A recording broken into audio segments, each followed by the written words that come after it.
Drives the lane, scoops it up short. Down in, a kiss off the glass, good. High school basketball on CISN.TV is brought to you by Shottenkirk Chevrolet, Westside Auto Pros, Mid-American Energy. Now let's go courtside for high school basketball on CISN.TV.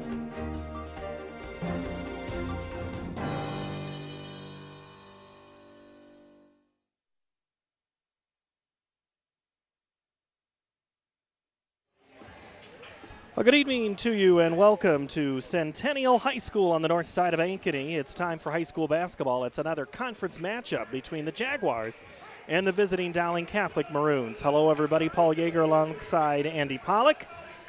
Had to go with the handsome tonight to bring him back. And, Jackie's got her own set of beauty. You're just a whole different level. I try.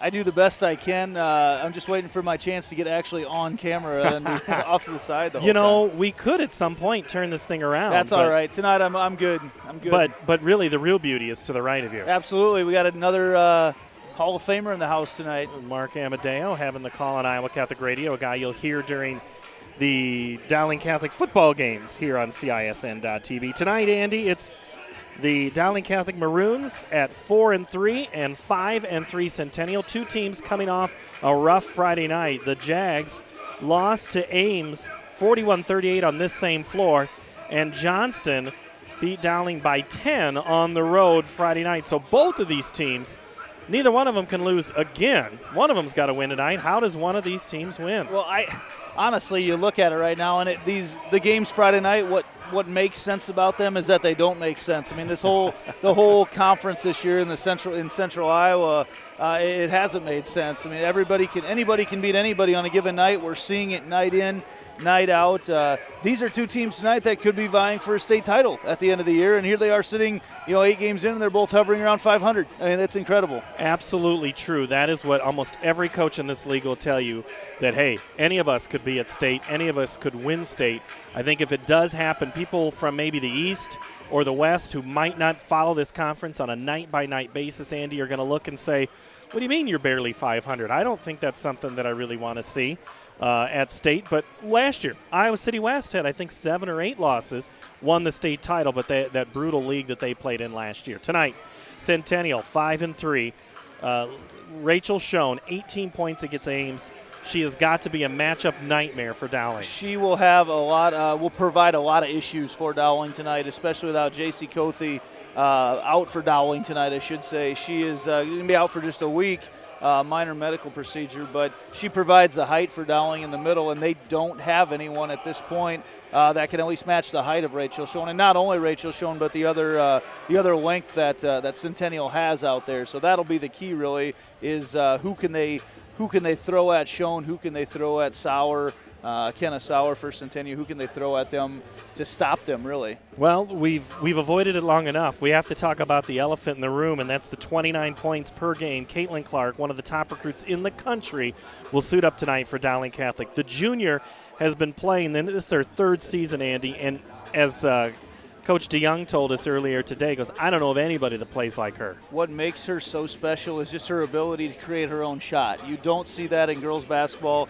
in the state of Iowa, the ability to hit the step-back jumper, the ability to penetrate, and, also she can dish as well. Just incredible vision, incredible strength. There's a reason that this young lady will be able to play basketball at any school in the country that she wants to play basketball at. And she is good to the tune of 29 points a game. She's 22% from threes. That's the part of her game that might not be as impressive on a stat, but she has a move, Andy, that I have just been jaw-dropping impressed with for years. That crossover step-back three reminds me a lot. Her and Zoe Young have similar moves. Both of them very good players. Zoe Young probably a better outside shooter. I would say Caitlin Clark probably a better finisher. I mean, you get her 15 feet on in, she's deadly. But what she provides to a team is, her length as well at 5'10" is just an incredible 5'11". I guess they added another inch to her this year, but just the matchup and that it's players, not plays, right? I mean, as a coach, you got to figure out how to stop these girls, how to draw things up to give them the opportunity. But when it comes down to it, it's time for the players to execute. And the game plan is simple for Centennial tonight: is you want to stop Caitlin Clark. You want to make somebody else beat you. I say it, but the say execution for that is a lot different. Is a whole nother part. You're getting a chance now to see Centennial warming up there on the left side of your screen. So Meg Burns is somebody, 8 points a game. She is one that Coach DeYoung has said, hey, we need to get her into the flow. We need to get confidence. Shooting so much is mental. And she missed a good chunk of practice early on this season, and we've seen her back lately. She's probably the best pure outside shooter on this Centennial team, and it's just a matter of can she hit a few shots early on to get her confidence back. We say 8 points a game, but she's capable of going off and hitting a lot more than that, and she'll probably also be the one drawing the coverage on Caitlin Clark tonight as well. This is a game that matches two teams that are extremely close on a lot of statistics. From the field, they both shoot in mid-40s, 42 and 44. Free throws, 62 and 63%. From three, 29 and 31. The difference, Andy, which shouldn't surprise you for a Scott DeYoung team, is the defense. The Maroons have allowed 59 points, whereas the Jaguars have only allowed 34 per contest. And that's the hallmark of a Scott DeYoung coach team is how good they play defense. They're not going to score probably a ton of points tonight. I look for a pretty low-scoring game in general tonight. They will slow the game down. They're going to be so patient on offense right now, and that's the key for Dowling is can they defend throughout an entire possession? Is there going to be a defensive lapse? Because there's some good shooters on this team, not necessarily great creators for Centennial. Dowling will have to defend throughout the entire possession. No shot clock in Iowa high school basketball. A lot of false movement. Just a lot until you finally run your offense. A lot that gets going. So the key will be can they defend throughout the entire possession, and then if they're going to have to hit their shots. The Maroons they're going to have to hit their shots on the other end of the floor. All right, tonight it is Dowling Catholic and Centennial. This high school matchup will come your way in just a couple of minutes. We'll get starting lineups in, national anthem. We'll play the girls' game and then follow with the boys' game, and that game should be close as well. Two teams still trying to find their offensive swagger and just their offense in general. So settle in, tell your friends, we've got a game here, a pair of them when we come back. This is high school basketball on CISN.TV. There's no doubt about it. Saving feels great. At Mid-American Energy, we love saving too. Saving the environment by supporting tree planting, which improves air quality. Saving money by investing in wind energy, which keeps rates low. And saving you energy by providing tips to help make your home more energy efficient. Which means you can take those savings and put your energy into having fun. Saving definitely feels great. So does being obsessively, relentlessly at your service. Hi, Ron here, head coach of Westside Auto Pros. When your car's on the injured reserve, you want to get it back in the game as soon as possible. I know that. That's why you need to bring it here to Westside Auto Pros. I have a team of experts that can fix almost every automotive injury, whether it's a fractured joint, a brake, or if your car just got its bell rung, no problem. We can even do a complete physical on your car to make sure it's game ready for the entire season. So bring your car to Westside Auto Pros and we'll get it back in the starting lineup in no time. Hey, you guys are dogging it back here. Let's move it, move it, move it. Miss your hometown clothing store? The one that had it all? Everything to get the work done, all in one place? G&L Clothing is your hometown Iowa store. Stop in and see us. Or we're only a click or phone call away. Family owned for nearly a century. G&L Clothing. 1801 Ingersoll, Des Moines. G&L Clothing. Your size, your style, we've got it all. Is this guy a contractor who does good work or a contractor who needs work? For a reliable recommendation, trust the Better Business Bureau, protecting consumers for over a century. When you go to bbb.org to check out a business, you'll learn if it's BBB accredited, see its grade on customer service, and read honest, useful reviews from local people. For online recommendations you can trust, start with trust at bbb.org/Iowa.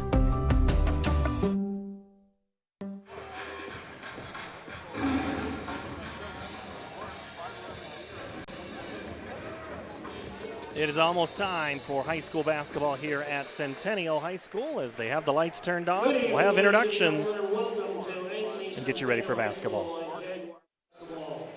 Tonight's game will match the Maroons from Dowling Catholic against our own Centennial Jaguars. Tonight's contest is a CIML conference game.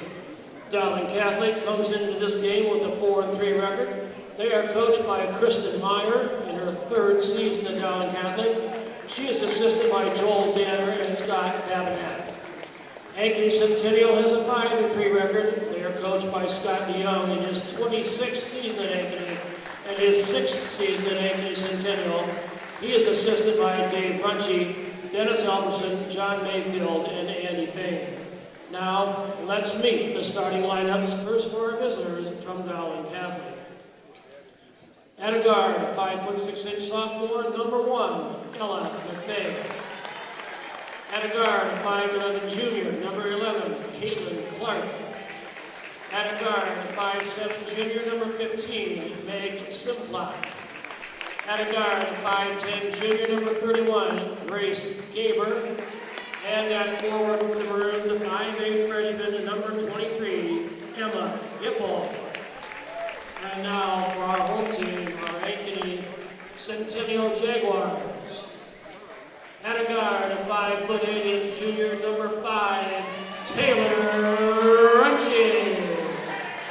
At a guard, a 5'10" junior, number 40, Meg Burns. At a forward, a 6'1" senior, number 21, Rachel Schoen. And another forward, a 5'8" freshman, number 25, Cleo Murray. And rounding out the forward court for the Jaguars, a 6' senior, number 23, Kenna Sauer. Our officials for the tonight's game, Jeff Osborne, Dave Applegate, and Chad Schellmeyer. Ladies and gentlemen, would you please rise? Kindly remove your hats and turn your attention to one of the flags at either end of the gym as we honor America with the presentation of our national anthem. Singing our anthem tonight is a former AHS graduate and son of Marcia Albertson, Kyle Albertson.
Absolutely one of the highlights of coming when Coach Albertson and his son gets a chance to sing. Mark knocking it out of the park again tonight. That's how it's drawn up right there. And live. And now the night can only, that's the height of the night. Thanks for watching. Good night, everybody. Can't top that. All right. Tonight, your final keys, Andy, as we get ready to go. We've discussed a little bit. It's going to be Clark, and how do you defend her? What beyond that? You know there's going to be more than one gal assigned to her, and the question is, will she hit all her shots, or it's make her get her points with a lot of shots? If she's going to get those shots anyway, make her take a lot of them to get to her point total. Kenna Sauer back into the starting lineup for Centennial. She was out on Friday for part of the game with an illness, but it'll be Meg Burns, Cleo Murray, Kenna Sauer, Rachel Schoen, and Taylor Runchy. For the Maroons, Meg Simlot, Ella McVeigh. Teeing it up is Caitlin Clark. She'll be across Sauer, and it's tipped towards Centennial. Completing the lineup is Emma Gipple for the Maroons. Meg Burns. Murray, three-point shot. It's interesting, Caitlin Clark as the assignment. She's going to be guarding Rachel Schoen to get started, so going to count on her for some defense. A lot of defense tonight. So Murray's three gives the Jags an early advantage in this contest. Clark drives, fades off the side. Rebound, Meg Burns. So Burns on the defensive role on Clark. That'll be one of the tougher assignments she's had so far this year. Burns is long, and she will play physically. They go Schoen underneath, no good. Blocked by Gipple. Put back in by Schoen. And that's the issue right there that Dowling could have tonight without their height in the middle. I mean, you had a great job by Gipple on the help side defense, but just no one then there to rebound. They just don't have the height down low at the moment. McVeigh.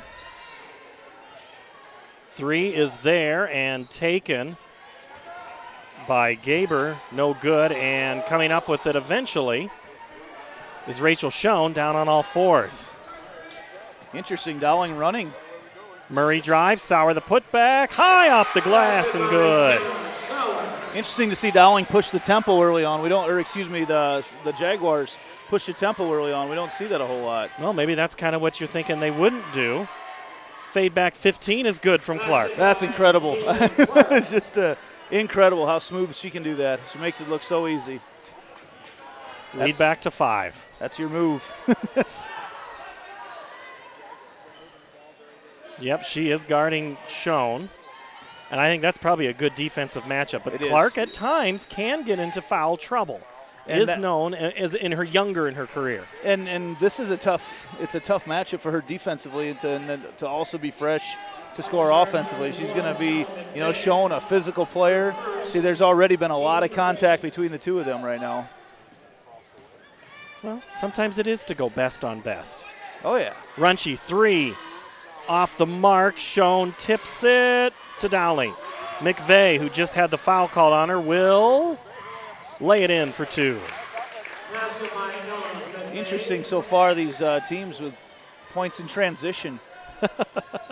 And not a half-court offense as Correct. much. I think that was supposed to be for Schoen, but Murray's there. Nice drive, Murray. Probably not the pass she wanted. Yeah, as she's there got to take that shot. 2 Maroons there. They were giving her space. Clark. Numbers and 1. And that's, you get Caitlin Clark in transition like that and able to go one-on-one with anybody with a full head of steam. That's a difficult matchup on anybody, especially for a gal like Taylor Runchi who's giving up 3 or 4 inches on top of it. And all of a sudden, it was a 7-0 run by Centennial. Now it's a 7-0 run by the Maroons. I feel like we were made for games of runs. Feels like we have that in a lot of the matchups that we have. We have a whistle as we get across midcourt with Burns. If they're looking at the clock, I will say that clock on the left side of the screen does have a little flash issue. All right. Or they didn't reset the shot clock, did they? No. And now the Jaguars will get it back in. Yeah, that clock was flashing weird the other night every once in a while, and I don't know if it still is. From what I've seen tonight, it doesn't appear to be the problem. Schoen with it now. There's a matchup they want. Sauer turns, falls. No foul and no shot that got to the rim. Clark in transition, beats one, gets past and puts it in. Her finishing move at the hoop on that, just a little stutter move at the free throw line and then able to finish and get some English up off the glass. Good interior passing. And that will be Sauer ends the 9-0 run by the Maroons. Second tie of the game. I must say the pace of this game early on is a lot different than what I was expecting.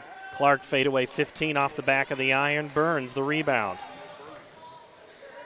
Up to Runchi. She's got a lane. Clark takes a swing. Schoen picks up the garbage and puts it in. There's that height mismatch down low. You can see Caitlin Clark kind of baiting Runchi into coming in for that layup. Took a big swing, wasn't able to quite knock it down, but of course when both ladies go for the block, that's why Schoen was there to clean it up. McVeigh, now Clark, as we approach the 4-minute mark. A nice move on Sauer. Got a little too deep. Schoen tips it for Simplot, but before her three-pointer, she shuffled her feet. It'll be a turnover. No, actually, they called a moving screen, I think, down low. That's I thought it was a travel. They called Gipple, I believe, down low for or 3 seconds maybe is what they called her. They didn't flash anything at midcourt. Okay, must have been a 3-second call. 2-minute lead, or 2-point lead for the home Jaguars in their white. Alexandria, Kiana Harris into the game. Runchi for three for a moment. Murray drives into the trees. No good. Harris swats at it. It's going to stay white basketball as McVeigh tried to sell one of our officials, Dave Applegate, Jeff Osborne, and Chad Shellmeyer in the stripes tonight. It's interesting to see the offensive philosophies of both teams early on. At Centennial, really everybody's in tight. They're really trying to play close to the hoop. Down here on the other end, the Maroons, they are spread out all over the place. I mean, they are really trying to isolate and get some one-on-one matchups. Up top.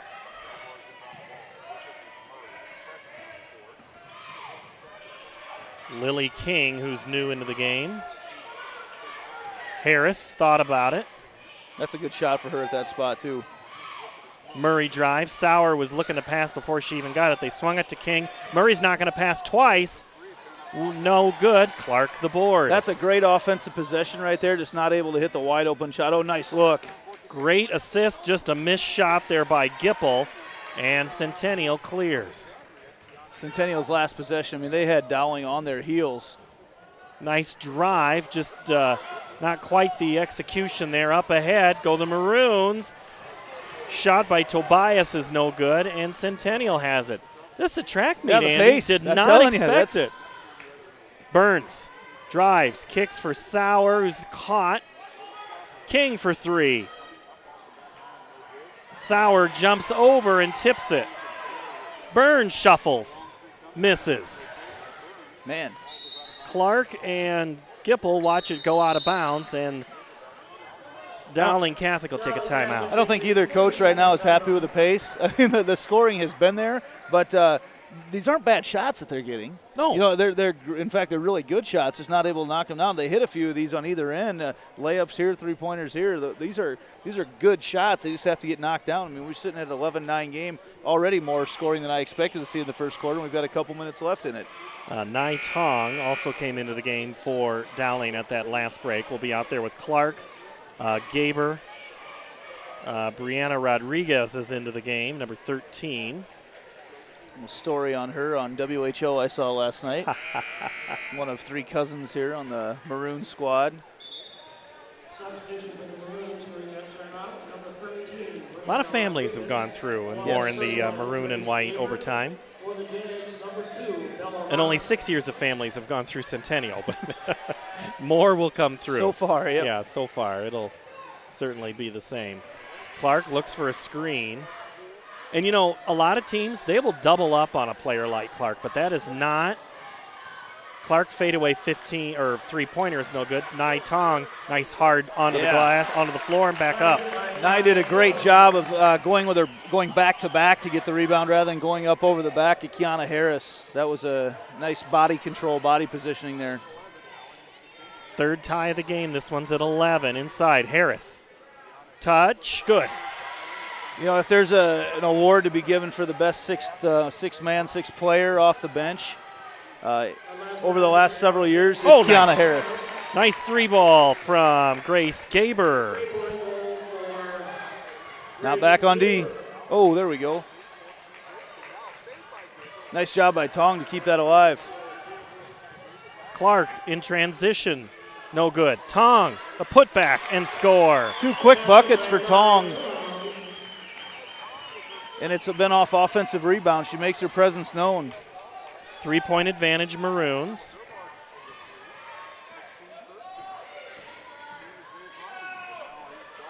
Shot no good. Clark the rebound.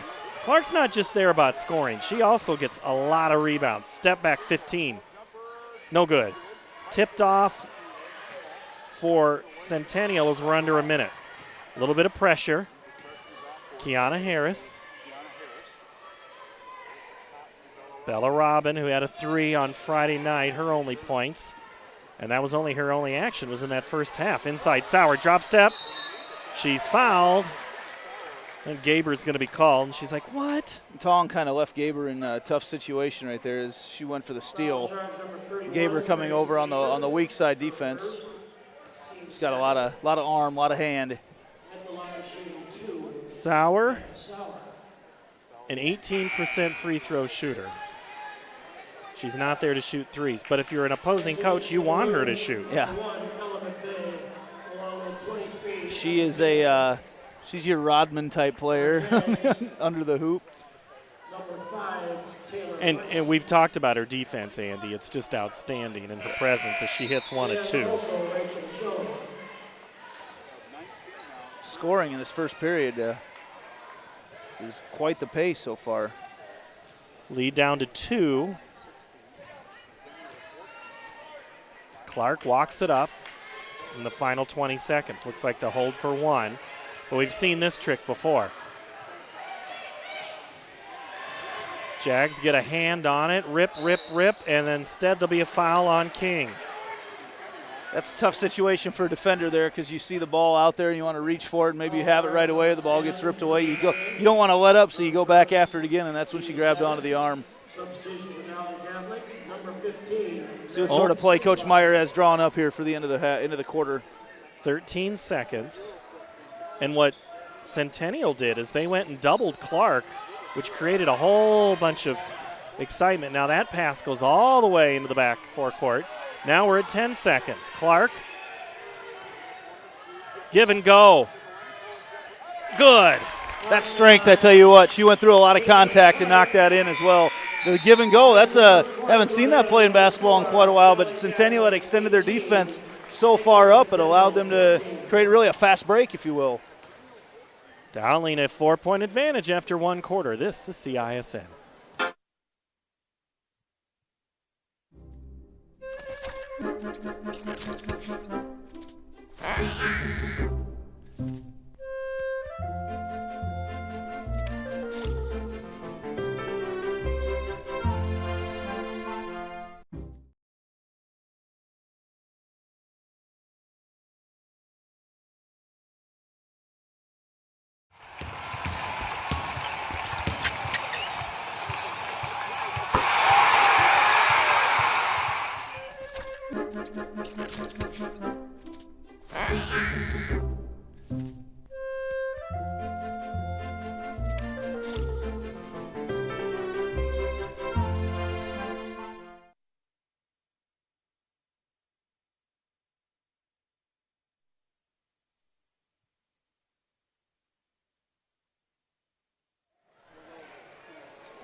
Ankeny is at Ames tonight, Carlisle at Ballard, DCG at Indianola, Denver at Applington Parkersburg, Abe Lincoln at Ottumwa, Hoover at Roosevelt, North at East, Fort Dodge at Southeast Polk, and a game I want to see how this one turns out, Liberty at Prairie, as Prairie has put in a good squad. Clark, backdoor cut, makes it look easy. 2 more, it's now a 6-point advantage. That spot where the ball was is really tough on a defense, and Burns overplayed Clark. They were trying so hard to deny her, overplayed her, and made it very easy. And then a turnover off of Murray's hands out of bounds. And now Dowling, it would have been easy for the Maroons to call a timeout down 7-0. No panic, they go on a 9-0 run. And I noticed when it happened, right after the 7th point, Caitlin Clark looked over to Coach Meyer, and Coach Meyer just gave her kind of the hands down, calm down type deal. That's what they did, and yeah, they've settled right in now. Clark with the turnaround. She now has 12 first half points, and we're only 35 seconds into the second quarter. Harris's shot, no good. Schoen falling, no good. Tipped away by Clark. Runchie gets it to Burns, who hits the 3. Burns is going to have to hit some of those shots. She's one of the girls on this team that can hit those shots, and she just needs to find that confidence level back that she'll be able to hit those. Lead cut to 5. Clark doesn't even bother with the pick. Step back, that's going to be short. Rebound, Maroons. So you got a Clark turns around, calls timeout. Good move by Gipple to save the possession. Every possession in this type of game is going to count. Other games tonight in the CIML and around the state of interest. Waukee at Mason City, North Polk at South Hamilton, Marshalltown at Valley, Johnston at Urbandale, Iowa City West at Cedar Rapids, Washington. Game of the night, Andy, this might just be it. Another one to kind of look at of interest is Waukee at Mason City on the girls. Mason City up at last rank were number 3 in Class 4A, and Waukee with a big win the other night over Valley. At last check, they were 4th. That's an outdated. Has Mason City lost yet? Yeah, they did. They did. It was early, very early, right? Yeah. That's a team we don't hear a ton about down here, but they come and play down here, but we don't have them to cover necessarily down here. I know of a certain statewide network that might be featuring one of their players come March. I'm just guessing. Loose ball on the ground, going for it, and causing a jump ball. Runchie and Meg Simplot. It'll go back to Centennial. And Cleo Murray, just a ton of effort to get that thing rolling. She's almost looked a little banged up coming off the floor, too. So that's just Murray, this is a freshman, but doesn't play like it at all. She plays with a chip on her shoulder out there, to borrow a little coaching cliche. Murray gets it now from Burns, who slices through to her spot on the wing. Schoen really taken out of this game so far, Andy. Nice drive by Runchie, no good. McVeigh clears. And they've really tried to deny her the basketball. Tong, good pass from Clark, and it'll go back to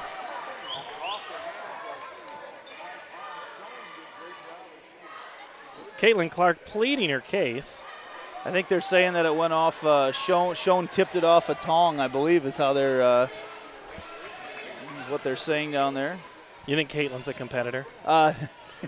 She hates to be the second one at the dinner table. Yeah, not going to be. And knowing her older brother as well, that's a competitive family. Her grandfather, it's a family of competitors. And that's going to be a 3-second. I think they got Alex Kiana Harris there. Okay. No foul there, and no turnover. Well, turnover, but not on a stolen pass. Clark cuts and moves. Tong.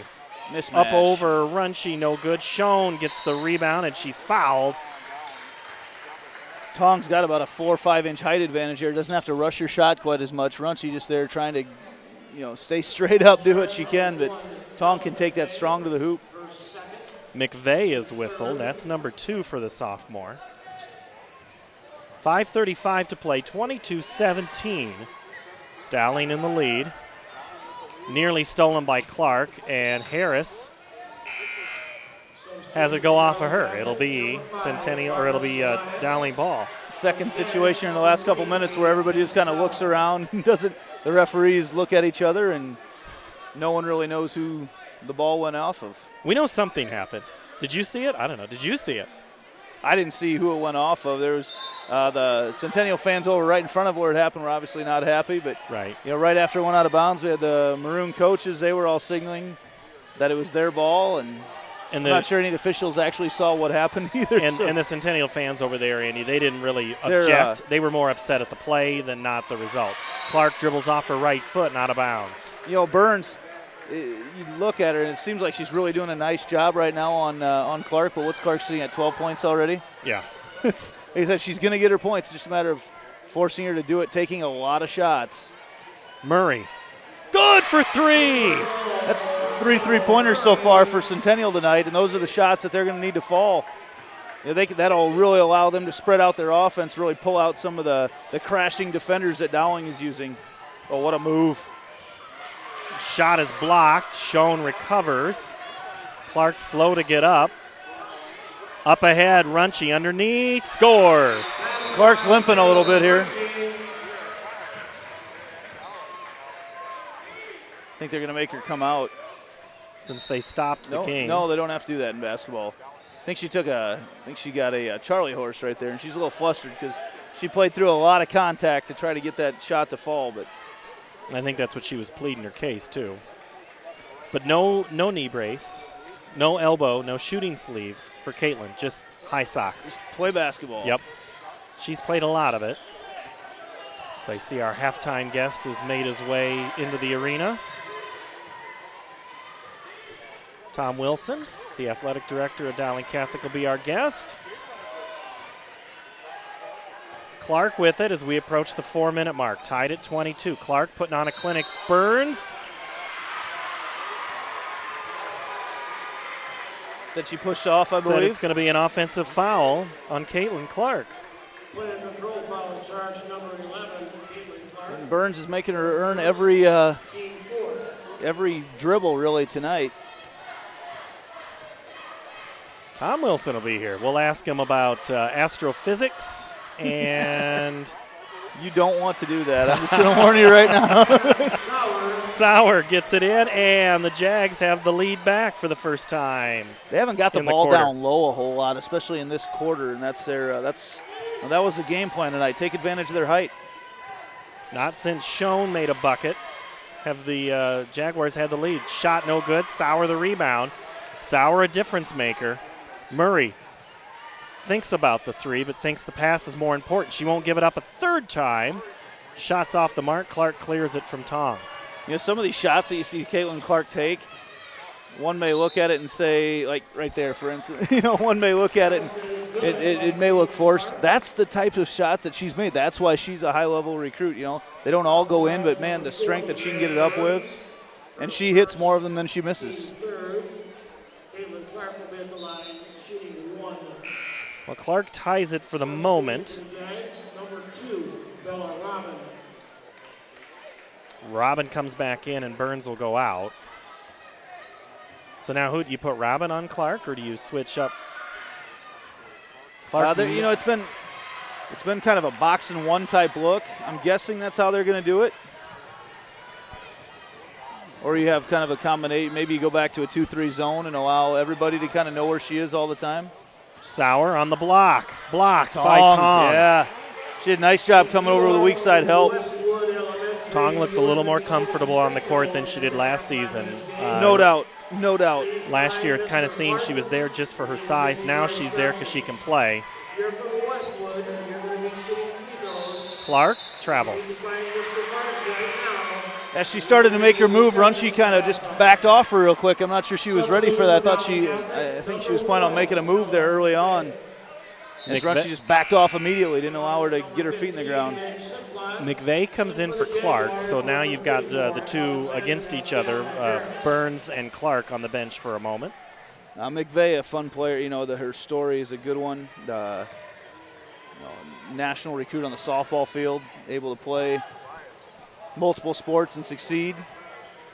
Schoen back door to Sauer, who's camped in the lane, if you ask the Maroon fans. They love that high post entry pass. They just love it.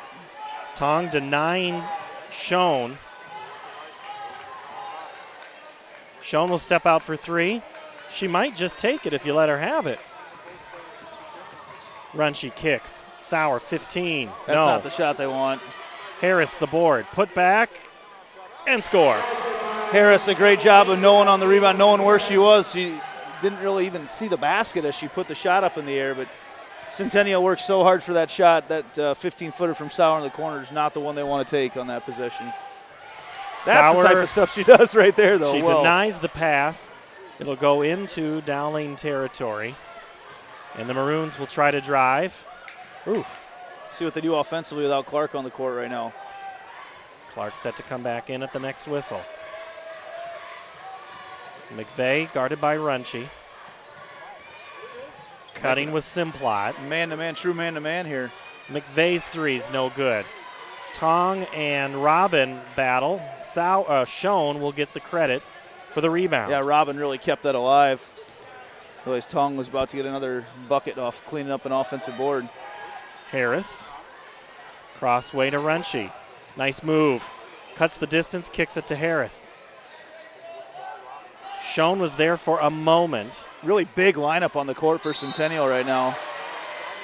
And Tong is going to be called for the foul on the entry pass. That lineup is as you look out there with Sauer, 6-footer, and you've got Shown as well as a 6-footer. And Kiana Harris. And Kiana Harris as well at Yeah. 5'10". That's a tall lineup they've got running out there. I'm not, Kiana Harris listed as 5'10". She's longer than that. And so is Sauer, like Yeah. we've talked about, Andy. Caitlin Clark back in the game now for Dowling for some offensive firepower. Lily King. They might take the air out of the ball here for a full minute. Harris kicks back out. Burns, 3. Good! Yeah, caught him in a bad position on defense. Everybody collapsed on the interior passing, and Burns has hit a couple of those now, and that's what Coach DeYoung talked about. She really needed to find her confidence back, and so far tonight, I say she has.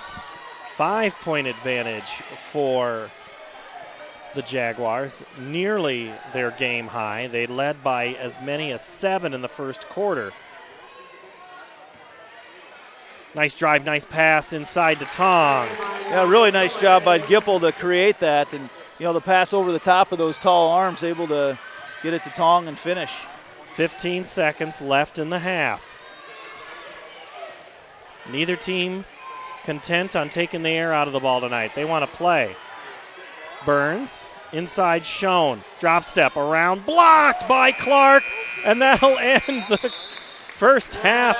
29-26. Jaguars in control, or with a lead of 3. A 15-8 second quarter for Centennial. And that is the difference in this game. We'll take a break. We'll bring in Tom Wilson, talk. Who knows? I always ask him something crazy when we come back on CISN. Well, hey, Kenna, welcome back. You don't want to miss any of the hard-hitting action. Come visit us at AnkenyFanatic.com.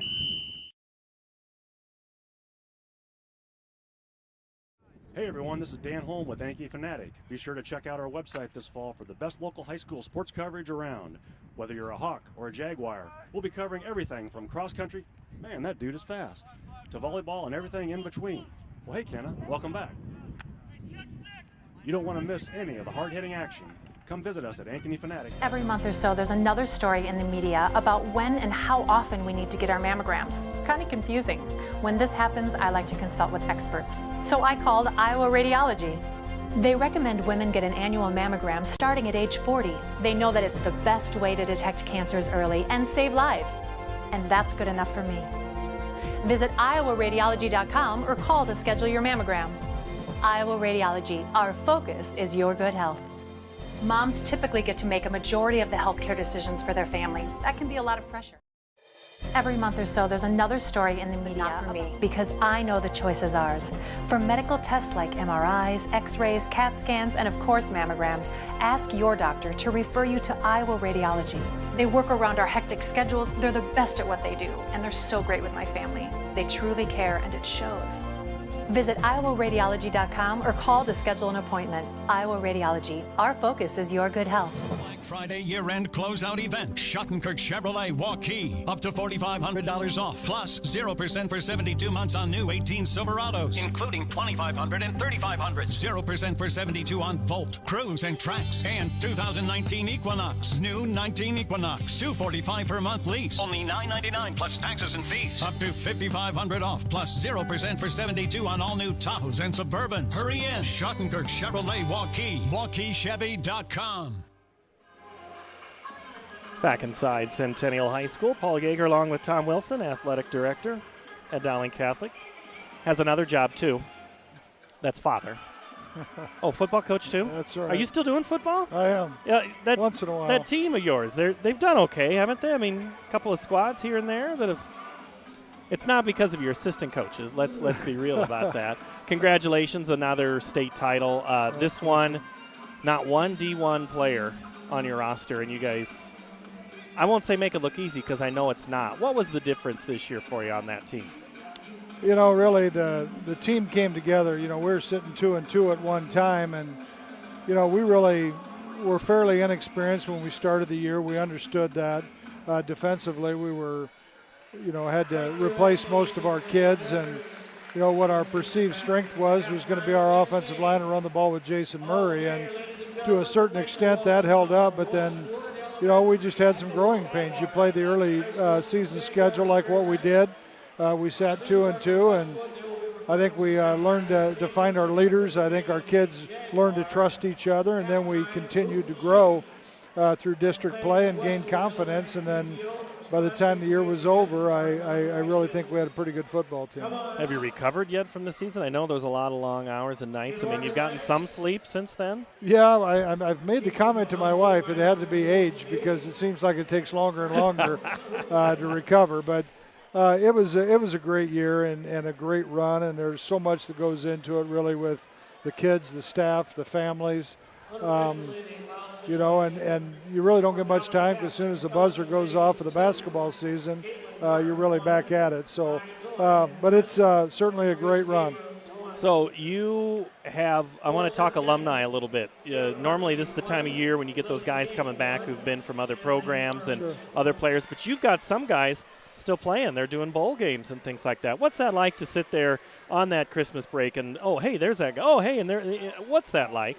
Oh, it's fantastic. I mean, there's nobody that gets any more excited than what our coaches do, and we see Hummel do something, for Iowa State or one of our kids. And so that's been terrific, watching Bronte in the playoffs for UNI and kind of watching that run. And we always have a good time of doing that, and we've got kids, it seems like, all over the place, and certainly proud of everything that they've done. Some actually make it into the NFL. Alan Lazard today was signed by the Packers off of the roster.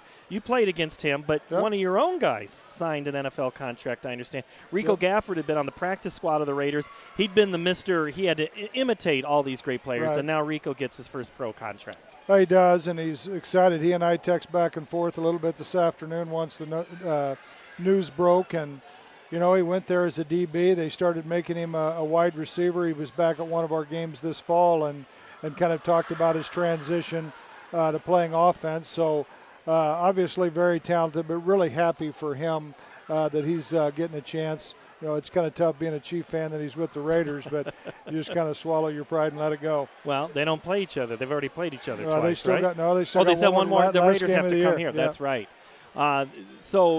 But I also want to talk, it's not just football. I saw one of your alums. I saw Becca Hittner walk by, sitting over there, playing for Drake. Great game by her. She did everything she could on Sunday against Iowa State. Becca's been part in playing for a Maroon alum and Jenny Lillis Baranchek. Becca was a fantastic player for us. It's been great to follow her career. She's certainly off to a great start and gotten to know Jenny just with our Hall of Fame board and things like that, and listened to her talk a few times. And there's no question you can understand the success that she is having, and glad Becca gets to be a part of that. And I think the nice thing is obviously Becca having a sister still in the program, but Becca comes back to watch our program quite a bit, which is we certainly appreciate. Even though one of her teammates is a Valley Tiger, she can still get along with Hannah Fuller. Yep, I think she does just fine with her, and obviously the Fuller girls have had great careers in their own right, one obviously at Drake now and another finishing up at Valley. I ran into the Fullers Sunday after the game at Hickory Park, and I saw them all. I said, hey, wait a minute, I'm pretty sure that's the whole Fuller clan. And got a chance to talk to Mom and Dad and Hannah a little bit, and I said, hey, nothing to hang your head. It was a good game today. And I said to Mom, I go, hey, what happened Friday night? She goes, don't ask. She was still upset more about the high school game than the college game. So, the Fullers, and that's the thing too, Tom. This world kind of shrinks, right? I mean, circles interact, and before you know it, you might know a bunch of these people and get to know them and find out, hey, they're just like me, just wear a different jersey color. Oh, there's no question. I think you're right. As the world is right now, it's smaller and smaller with social media and everything else. And our kids get to know each other. Obviously, the coaches, living in the same community as Valley people. I mean, you get to know those people all the time. So, obviously, I think we're lucky with the great athletics that we have in this area, and we get a chance to watch pretty great games on a regular basis. So you, as athletic director, have to deal with punk assistant football coaches, right? I mean, some of them are better than others. Are you glad that many of them are part-timers? Because could you imagine being around Pollock full-time. You know, you guys know how he is, and you still hire him to do this. So, Well, yeah, I thought that was you were paying that to get us away from you. Is that how that went? No, and one last thing here about recruiting. You have a lot of, with Caitlin Clark, you know, you're dealing with phone calls from coaches around the country that come in. How do you think in football with the split, the early signing period, has that made your life a little better, or is it just spread out the intensity over 2 different time periods? you know, the first year it happened, I really didn't care for it, to be honest with you. It was with John Wagner, and things just came up quick. I don't think kids can be patient and concentrate on their senior season unless they make that decision very, very soon. So really it's been an adjustment on our part as high school coaches, really how you advise your kids to help them make decisions. So I don't think you can rush the process. Sometimes I think it does that. And a lot of times you can't afford to wait because, you know, there might be somebody that's offered. It's like John was offered from Michigan. Well, a Michigan offers lasts about 3 days, and you have to make a decision while in-state coaches may hang with you a little bit longer. So it's changed things. I think as we get used to it, it'll be fine, but I certainly didn't like it last year. Well, we'll see how it plays out tomorrow. Yeah, no doubt. All right. No doubt. It'll be good. Tom Wilson, thank you so much. Always good to chat with you. Thank you much. All right, thank you. We're back with the second half after this. The Fletcher in Ankeny. Words cannot even begin to describe our Sunday brunch.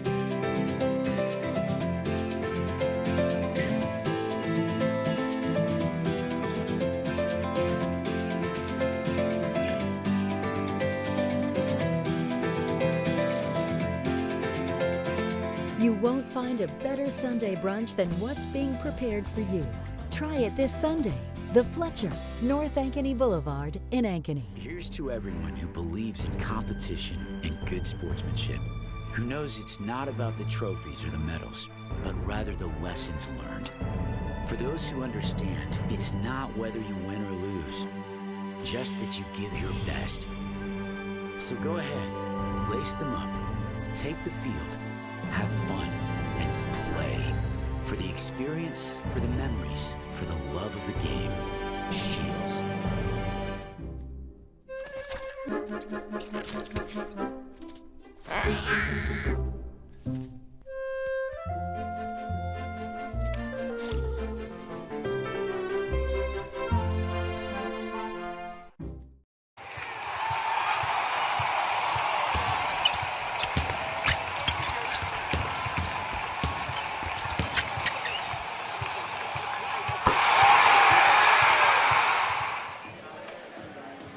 Half number 2 coming your way. Dowling trails by 3. So, Andy, what did Coach Meyer talk about in the locker room? Well, the game plan on defense really has to revolve around getting back out and covering up that three-point shot. I mean, they really, you know, that we talked about the height, the length causing Dowling issues down low, but they've collapsed so much now that they've given up, 4 or 5 three-pointers in that first half as well. And I don't think anybody really could have seen that coming, but they've been so wide open, and they missed some wide open looks as well. What's Centennial have to do? Same type of thing. You hit your shots. They're going to be there, right? With your advantage that you've got on the offensive end, you just got to keep hitting those shots. Caitlin Clark will start. She has 14 first half points. McVeigh pulls up her dribble kind of far from home. Clark comes to the rescue as we get you ready. That's Andy Pollock. I'm Paul Yeager. Ruben Garza with us here as we settle in on this Tuesday night. The baseline jumper is no good. A balmy above 50 degrees today in December. It's incredible. You could have practice out there today for football. In fact, we had a couple conversations with our coaching staff this afternoon about how why don't we get this weather in the early November when we were freezing out on the practice field. Burns' shot is no good. Schoen and Tong. Tong who gets the start here in the second half. I've enjoyed watching Nia tonight. Three-pointer for Gaber, no good. Goes off McVeigh, and Runchi battles it, and it'll be Dowling basketball. No, it'll be Centennial. That's on the right. Sorry. That was an awkward, the way that ball came off the hoop. It rifled right back at McVeigh. Tried to keep it alive and got the tie up. You know, what do we say, 14 points for Clark in that first half? Yeah. They really made her work for it. That was a great defensive effort, but we know she's going to get the points. Sauer gets her own rebound and puts it back in. Sauer now with 7. Transition. Yeah, no one able to get down to the corner here to Gaber. You saw right away they knew it, too. You saw Coach DeYoung yelling right away from the start after they made the bucket to Sauer to get back after she battled through contact. And that left Gaber wide open in the corner in transition. Lead back to 2 for the Jags, who have it. Driving is Runchie, not scoring, but rebounding it. Schoen kept it alive. And Sauer gets the credit in the stat book. Nice pass inside, and Sauer is fouled by Clark. So Clark now, guarding Sauer, picks up her second foul. I haven't looked who is guarding Clark on that side. It's still been Burns. Still Burns? Meg Burns, yep, still on her. She had her for most of the first half. You had Taylor Runchie had her for a little bit. So now that Clark's not guarding Schoen, and now with her picking up her second foul, I don't think we'll see that for a while. Yeah, agreed. So who guards Schoen, and is that a spot where you see an opportunity if you're Centennial? No, I mean, Tong's done a great job when she's been in there. That's why she's got the start here in the second half, too. Nia did an excellent job. Her first half was outstanding. Sauer hits both free throws. Her length really has given Rachel Schoen issues so far. Back to a 4-point advantage for the white and silver and black. Down low, Clark. Guarded by Burns, straight up, over Sauer. Clears it out. There's a concerted effort, really, to get Clark posted up on her. I'm not sure that's a matchup you want right now. Burns has a lot of length. Runchie. Burns fakes, drives. Oh, it cuts right to the basket, and she's fouled. She'll shoot 2. If you have a chance away from the ball, watch the battle going on between Rachel Schoen and Nia Tong. It is physical. We'll just say on both ends of the court. It is incredibly physical. Well, I noticed Tong earlier kind of had hand in the front and hand in the back on Schoen, trying to keep her in check. Burns hits the first. And Schoen is dishing it right back, too. That's the thing right now. I wouldn't, I know the infamous double foul. I wouldn't be surprised at some point to see one of those rung up tonight. Burns now with 7. Make it 8. Yeah, Meg Burns with the duty of guarding Caitlin Clark, but also now, like you said, 8 points in the book tonight. 6-point advantage for Centennial. Gaber into the corner. Sauer all over her. No way you're getting a pass in that corner. Tough look. Yep, look to run here. Murray is ahead on the break. Just has McVeigh and then pulls out. Smart decision there. Burns left alone in the corner. Clark tips it to herself. Clark is so smooth down there. I mean, just effortless tip to herself. Murray gets a hand on the dribble, and it's going to go back the other way, and Clark's not going to contest that because she knows that's the right call. Yep, she tipped it right off her knee and a full speed run. Clark also plays soccer, as you can tell by that kick. Notice that, yeah. Accurate. Right where it could go. Burns. Now Runchie. Had a chance to talk to Taylor's dad before the game. Assistant Coach Runchie. Murray's 3, no good. Rebound. I said, it just looks like Taylor's having so much fun. And he says, she is. She looks like that in all the sports she plays. That's And, I think that as a parent, not just a coach, that's what makes you happiest. So know if your kid's having fun and not just making it seem like a chore. Clark drives, no good. Tong goes over Runchie, throws a shoulder in and gets the shot to fall. Created a lot of separation there, both ends of the court here. There's been a lot of physical play. Tong created a lot of space for herself there down low. Tong ends the drought for the Maroons and then gets the rebound. If that pass would have got over Caitlin Clark, you might have seen a dunk from Sauer. Clark's 3, no good. Sauer. Clark is having a tough time getting her points. She's going to have to keep shooting because they're going to start falling here at some point. Keep shooting. You've already got 14. That was at halftime, though. I know she hadn't scored yet. Half, That's right. Nice drive by Murray. The scoop, the loop, no good. Schoen hard onto the floor. Back up, no good. Her and Tong rebound and get tangled, and Tong will get called for the foul. And that's her 3rd. Yeah, and it was tough for her because she was in such good position, but on that second rebound, her arm was kind of caught in there with Schoen, and I think they were going to let it go until Schoen went up for the shot, and that's when they called her for the foul. That'll change up some of the physical play down here. That's a tough situation for Dowling right now. Schoen hits the first. Rachel Schoen on the season, 13 points. She only has 5 right now. She scored in the first quarter, didn't score in the second. Now has a point here in the third. And Nia Tong comes out. You trade with her foul trouble, you trade a 6-footer for 5'8" Jessie Sarcone, and you know Sarcone's going to battle, but that's you're giving up a lot of height down low now. You might go back to seeing Clark covering Schoen. Maybe. It's interesting. We've seen that a couple times this year with games that we've covered with point guards covering the post players on other teams. But, you know, the talented point guards, ones that have scholarship offers, ones that it's because of their length. Sometimes the point guards are the tallest one on the floor. And quick to defend and able to get hands in places that maybe that other players can't or aren't able to do. And you know what? Those point guards usually, Andy, they're gamers and they want that. Clark in transition, no. Burns takes it away from her teammate. Jaguars by 6. Harris guarded by Clark now. Schoen out of the game. Pippett in the game for Centennial. Hop, stop, and a roll for Taylor Runchie. You know, Runchie's roll not really as a scorer very often, but that left hand sure looked natural to her right there.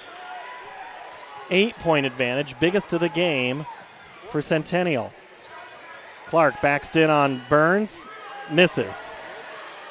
Tipped ahead, Sarcone. Nice look. Oh, wide open underneath. Won't go for Tobias. And Centennial gets the It rebound. was a great look from the entry pass up top. Lily King now go backside Kiana Harris up over the defense. And you're right, Andy. Just catch it and go. I love what Kiana Harris was doing right there. I mean, never brought the ball down, caught it. Quick little skip step, kept the ball above her head the whole time and kissed it off the glass. 10-point advantage, and now Centennial can add to it. This is where you got to be so careful right now if you're Caitlin Clark not to press. You guys have gone on some runs early already. Don't be in a rush. And a 2-pointer for Jackie Pippett. Although they're going to have to defend better on the other end of the court because they made it pretty easy on Centennial here lately. This is where not having J.C. Cothey out here tonight is seeing it down low. I mean, Centennial's just really started to own the paint. Not since Tong's bucket have the Maroons scored. And the streak will continue as Pippett gets the rebound. They're really making Clark earn everything tonight. Inside Harris, up over, and oh boy, jump ball. The ball is stuck on the iron, and Coach DeYoung is trying to hop, skip. Yeah, and he was get that jumping ball. up and down, stomping on the floor, trying to get it to fall. There's Harris, not enough body mass for him to do that on him. Do they need me to go out there and jump and knock it down? Do we have another basketball here? Get Sauer. Let Sauer do it. Let Sauer Sauer knock it dunk down. There we go. There we go. That's No what I basket. said. Give me a chance. That's what our radio guy over here, Mark Amadeo, says. Let Pollock out there. I say, yeah, give me a chance here. Is that because of the mass that he could No, cause? no. The hops, man. The I hops. could pull myself up by the net. You know, the way I really thought that shot was going to fall, but the way that Alex, Kiana Harris, the way she just uses her body so much, keeps the defender so far away from her. A great post move for a lot of the young folks out there, young ladies out there to really see and how it works out. Here's a good look. Gaber's shot is blocked by Harris. Harris really came from nowhere right there. That was wide open for Gaber. And Centennial getting only one look per trip down the floor. Dowling, you mean? Or Dowling, yes. sorry. Centennial, too, but they've made them all so far. Yes, in this that's quarter. right. Yeah. Well, I did mean what I said, Yeah. just not quite the way you wanted. I do both of these teams enough. I always confuse them sometimes. I'm running into the same situation tonight, yeah. Probably the two teams I know the best in the Central Iowa Metro League, Central Iowa Conference. Harris was open for a moment on Clark, and then it goes over her head, and it'll be a turnover. Yeah, Pippett just not quite the touch on that entry pass. You know, young gal in there, the sophomore, chance to play in some big minutes against a great team right now, and just not quite the touch on that entry pass that we see Schoen have there. But some great minutes out of Jackie Pippett. Pippett goes to the bench. The sophomore, huge, gets Schoen a breather. Tong back in there. The only problem is Tong has 3 fouls, so if you're Centennial, you get a chance, take it at her. But Tong being guarded by Schoen. Kick. Oh, Gaber's there. But it wasn't a clean pass because Centennial got in the way again. 20 seconds to go in the quarter. Clark drives, shoots, no good. Gets her own rebound and is fouled. Great job following your shot right there. Again, they forced her into a not a great look. Really surprised they don't use more ball screens for her up top. And don't let the score fool you right now. There's a lot of talent sitting on the bench right now for Dowling that is not playing tonight. And we still have a quarter left, and Caitlin Clark is more than able to go off and win this ball game on her own in the fourth quarter. That is Caitlin Clark's first point of this quarter. She had 14 at the half. Now she has 15. Clark hits the second. You want to expand upon that thought about players not on the court, Andy? About what now? Talent not in the game? There's just, first of all, we talk about J.C. Cothe not able to play tonight due to some medical stuff. She's the big right now, but, they also have a transfer in Lexi Bowles from Waukee that will be playing. She's eligible now. She'll be playing. She's a great shot blocker. Provides a great presence down low, and Dowling playing without both of them tonight, and that'll change things a bunch as the season wears on. Runchie hits the three right before the buzzer. We've played 3 quarters. Quarter number 4 when we come back from Ankeny Centennial. You want to get stronger, faster, healthier. You want more.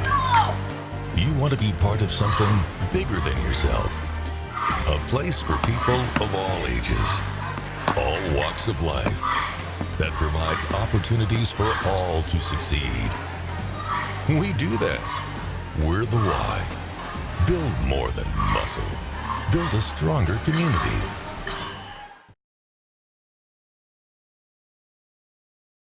Hey everyone, this is Dan Holm with Ankeny Fanatic. Be sure to check out our website this fall for the best local high school sports coverage around. Whether you're a Hawk or a Jaguar, we'll be covering everything from cross country, man that dude is fast, to volleyball and everything in between. Well hey Kenna, welcome back. You don't want to miss any of the hard-hitting action. Come visit us at AnkenyFanatic.com. Good to see our friend Dan Holm there on the commercial here between the breaks. Dan from the Ankeny Fanatic. He'll be on the Central Iowa this week, tomorrow night, along with Jimmy Olsen and Dar Danielson. We'll be talking Waukee wrestling and also a visit with former Centennial basketball player Jaylee Winters. And really, she's more known now for her volleyball career at Creighton, which just ended, and Kiana Williams will be on the podcast this week. Set a couple records while she was there. Inside to Sauer. The pass is denied by Gaber. Clark clears it. 17-7 third quarter for Centennial, and Clark goes down hard to the floor as she drove. I think she got stepped on there at the end on a hamstring. She's okay, but you hope, a player of her caliber, that it's a bruise type situation, not a pulled muscle type situation. Yeah, I think as Robin came down, I think she landed on her hamstring. Robin saw action in the second quarter, and Clark misses the first. Clark on the season, 70% free throw shooter, averaging 29 points a contest, has 16, and as you said, Andy, she easily could just take this game over, and I think you're going to see a lot of Caitlin Clark in this fourth quarter. And, you play the averages as a shooter, and so far tonight I think that average has been well against her, and if the averages play true, look out here in this fourth quarter. The lead is cut to 12. The biggest of the game was 13 for the Jags. Clark tips it. Sauer somehow picks up the loose ball. Murray drives. Is stopped. No call. Schoen put back. No good. Schoen frustrated tonight. Drop step gets it over to Sauer. Back to Burns. Sets for 3. Got it. McVeigh went for the steal, and that left Burns wide open. And Burns, it was almost just like she set the ball right in the hoop from three-point land.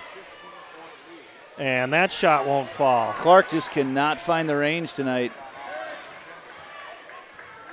And her possessions are going to be limited here as the game goes on. 15-point advantage for Centennial. Almost 18. Burns Shot is rebounded, and the pass from Sauer, good! You know, what a great job, Meg Burns. You talk about following the shot. Her shot went off. It brought her to the other side, and she flashed to the hoop, and Sauer found her. 17-point advantage now. And an inadvertent foul, but a foul nonetheless, and Clark is frustrated.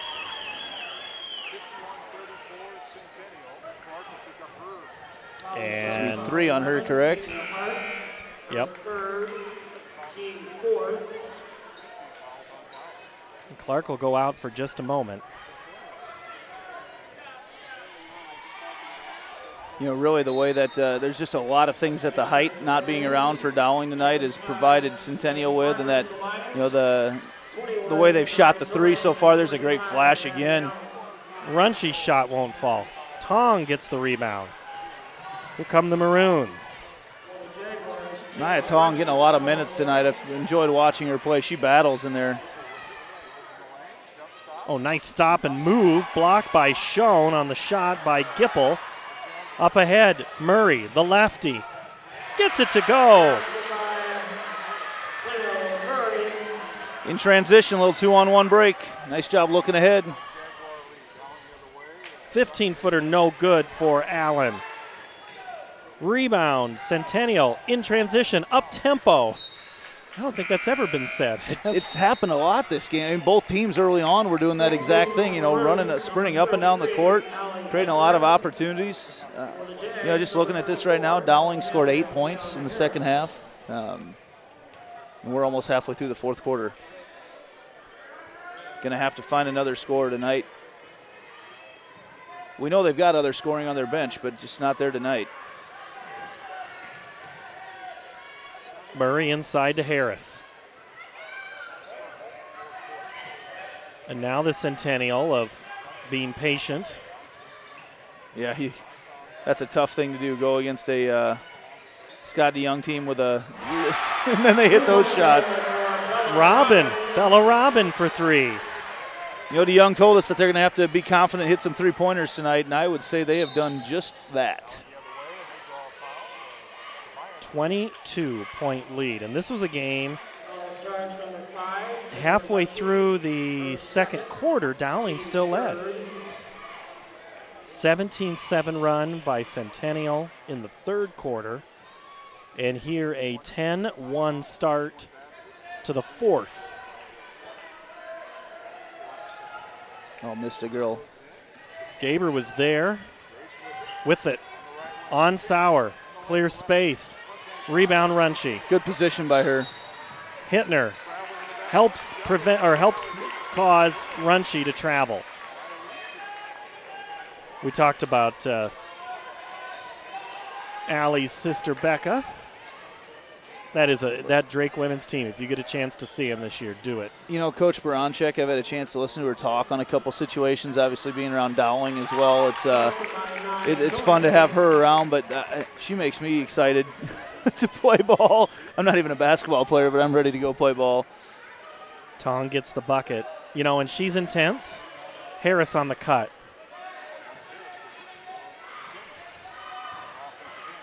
Runchy's shot is blocked by Tong.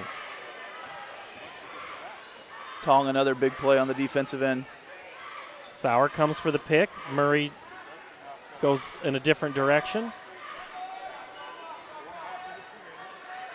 You know, Centennial is a very good passing team, but they are struggling to get clean passes. Great defense. Harris hits it there.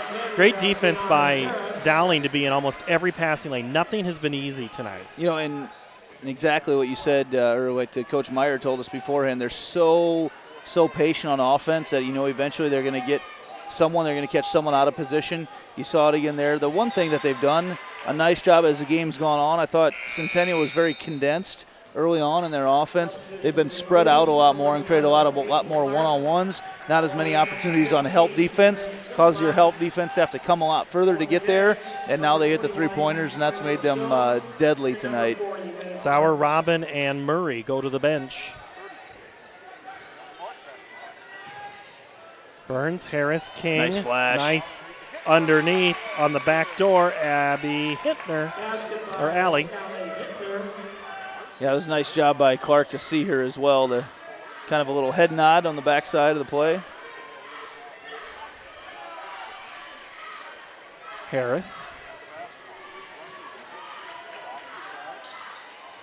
Schoen's pass is taken away again. Dowling in every passing lane, Andy. Gaber got a hand on that one.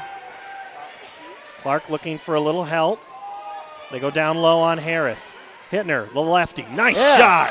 Hittner's made her presence known here in the game as of late. Hittner on a 4-0 run.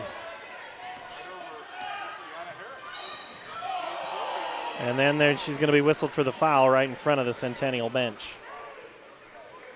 Yeah, interesting with a lot of the physical play that's going on tonight. That's something like that. I suppose at this stage of the game right now, as you know, the teams are going to be a lot more, Dowling in particular, going to be a lot more aggressive on defense. Tell you what, though, watching the physical nature of this one, I expect that boys' game to resemble somewhat of a UFC cage match tonight. And we'll see how things go with the refereeing style that's going on so far in this girls' game. They've let them play, is what you're alluding to. Absolutely. King in the corner. 3-ball corner, no good. Clark the rebound. Yeah, I think the message to Burns has been loud and clear. Shoot, shoot, shoot some more, and she's been doing it. Clark's 3 is no good. Runchie the long rebound as we approach the 2-minute mark. And that's the shots they're going to have to take right now at this stage. We got a timeout. Centennial will step away. This is high school basketball on CISM.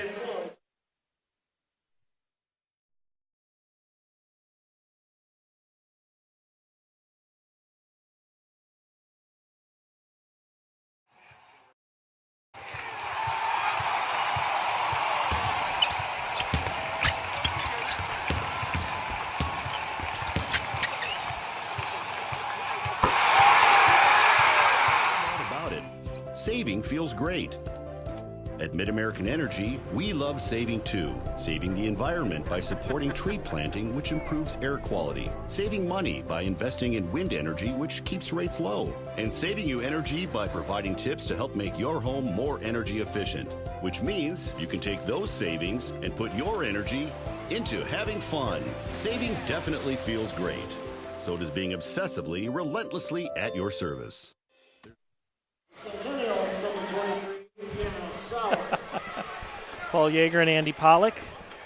Two guys that probably shouldn't be next to each other. Especially with a microphone that can reach the whole world. And they're watching on CISN.TV. Nice transition there, Andrew. Did they ever call you Andrew? I've never called you Andrew. I'm not even sure my parents did when I was in trouble. Of course, I was never in trouble, so that's Is that your birth name? That is my birth name, yeah. I've got you listed on my phone. My boys get a kick out of it. Andy, Aaron, Adam Pollock, because you've been called all of those things. Well, you've heard more too, but you didn't not put those the ones in that your I want the phones. kids to see. Centennial playing keep away now. Burns with it. And under 2 minutes. They're good at it. It's interesting to talk to some of Coach DeYoung's former players and sharing some of their stories of games where they dribbled out 2 minutes, 3 minutes, 4 minutes even. And you have to in practice situations. that. Oh, absolutely. And here I see Channel 5 showing up. They're not going to get any highlights. And to keep it spread out right now. The number 5 on the dice here. Oh, and then they get that shot at the end. Shown on the back door. 8 points, but they didn't need her tonight. No, she had to earn every one of them. It was a physical matchup. Shot by Clark is no good. Rebound ripped, and then McVeigh and Runchie entwined. Two ladies who have seen each other on the softball field a lot. Well, McVeigh committed to Michigan to play softball. Good program. Yeah. To say the least. Clark, turnaround, baseline shot won't go, and that's just kind of what Clark has dealt with tonight. Yeah, I don't think she's going to come back and shoot on this gym anytime in the near future. It's been difficult for her. 1 minute remaining. Well, and the way things could get drawn up, Andy, in the postseason, these two teams easily could play each other. Yeah, with the records that they've got right now, yeah. So this year it'll be real curious to see. Oh! Clark will be whistled for the foul, and that's her fourth. At this point, 44 seconds, it doesn't matter. Kind of the equivalent right now of taking a knee in football. I warned everybody I was going to work as many football analogies into this game tonight as possible. And it's like taking a knee out of an empty formation right now. You got everybody spread all out, and just not much you can do on defense. I believe you did say the players were all, it was a spread out floor. Good hustle there by Tobias, but it'll stay Centennial basketball. 40 seconds left to go. 20-point advantage. This one was a 3-point lead for Centennial at half. A 17-7 run. And a 14-7 half here, or quarter, for Centennial.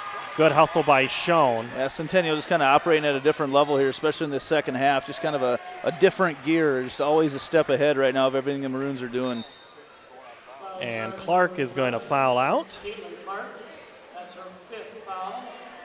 Team 7.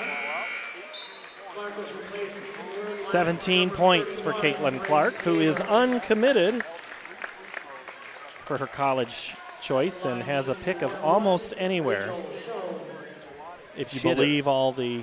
Yeah, and she had to earn those 17 points tonight. That was a rough night. Oh, look at Schoen. Out-rebounds them 1-on-4, and I'm guessing we'll talk about that with Coach DeYoung at halftime. A couple things shown, and then just the job that Meg Burns, primarily Meg Burns, but then also Taylor Runchie did on defense tonight on Caitlin Clark. And Meg Burns shooting. I know they were waiting for that to come around, and she found her stroke tonight.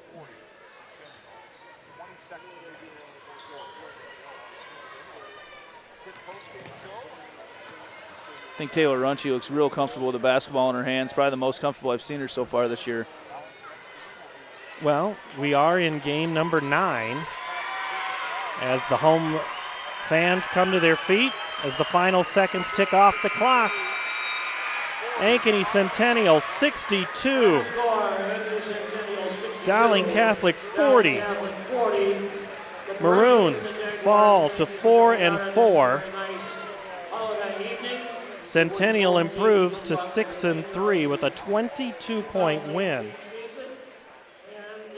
Outscored. The only quarter Dowling scored more than double digits was the first quarter, Andy. Yeah, it was a 33-14. Centennial outscored Dowling in the second half. That says something about halftime adjustments, and sometimes the shots just aren't falling. And that was the situation tonight, but then it affected Dowling's defense. That was a tough part for them. It really did, and they got some easy buckets. And really, really affected their defense. The shooting did. Well, we talk about Meg Burns and the game she had, and then you've got the defense that was on Caitlin Clark tonight. And, what was your other key in this game? They were going to have to shoot the basketball. Yeah. That's exactly what they did. I don't know if you have a official stat on three-pointers made, but I'm sure when Coach DeYoung is up here at halftime of the boys' game, he'll have that down. He always has a pretty good handle on everything that's gone on throughout the course of the game. And I think everything that Centennial needed to do right tonight, they did, and that's why the final score looked the way it did. Final score, 62-40, Centennial with the win tonight. We have a boys contest coming up as the Jaguar boys take the court. And the Maroons will be on the court shortly, as I see, the in-laws have made it of Coach O'Connor. They had, there was another game they had to get to tonight for Miles. They had to get to yeah. Coach O'Connor's son. They had to get to Coach O'Connor, one of the ball boys. So I don't know if we'll have Miles as a ball boy tonight or not for Dowling, but we'll see in a little bit. We'll be back in a few minutes. You can watch them warm up. We'll take a break. Dowling Catholic falls tonight to Centennial. The Jaguars with a 22-point victory at home. We're getting started. The boys are coming up next. This is CISN.TV. Head coach of Westside Auto Pros. When your car's on the injured reserve, you want to get it back in the game as soon as possible. I know that. That's why you need to bring it here to Westside Auto Pros. I have a team of experts that can fix almost every automotive injury. Whether it's a fractured joint, a brake, or if your car just got its bell rung, no problem. We can even do a complete physical on your car to make sure it's game ready for the entire season. So bring your car to Westside Auto Pros and we'll get it back in the starting lineup in no time. Hey, you guys are dogging it back here. Let's move it, move it, move it. Miss your hometown clothing store? The one that had it all? Everything to get the work done, all in one place? G&L Clothing is your hometown Iowa store. Stop in and see us, or we're only a click or phone call away. Family owned for nearly a century. G&L Clothing. 1801 Ingersoll, Des Moines. G&L Clothing. Your size, your style, we've got it all. Is this guy a contractor who does good work or a contractor who needs work? For a reliable recommendation, trust the Better Business Bureau, protecting consumers for over a century. When you go to bbb.org to check out a business, you'll learn if it's BBB accredited, see its grade on customer service, and read honest, useful reviews from local people. For online recommendations you can trust, start with trust at bbb.org/Iowa. When and how often we need to get our mammograms. Kind of confusing. When this happens, I like to consult with experts. So I called Iowa Radiology. They recommend women get an annual mammogram starting at age 40. They know that it's the best way to detect cancers early and save lives. And that's good enough for me. Visit iowaradiology.com or call to schedule your mammogram. Iowa Radiology. Moms typically get to make a majority of the healthcare decisions for their family. That can be a lot of pressure, but not for me, because I know the choice is ours. For medical tests like MRIs, X-rays, CAT scans, and of course mammograms, ask your doctor to refer you to Iowa Radiology. They work around our hectic schedules, they're the best at what they do, and they're so great with my family. They truly care, and it shows. Visit iowaradiology.com or call to schedule an appointment. Iowa Radiology. Our focus is your good health.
Black Friday year-end closeout event. Schottenkirk Chevrolet Waukee. Up to $4,500 off. Plus 0% for 72 months on new 18 Silverados. Including $2,500 and $3,500. 0% for 72 on Volt, Cruise, and Trax. And 2019 Equinox. New 19 Equinox. $245 per month lease. Only $999 plus taxes and fees. Up to $5,500 off. Plus 0% for 72 on all new Tahoes and Suburbans. Hurry in. Schottenkirk Chevrolet Waukee. WaukeeChevy.com.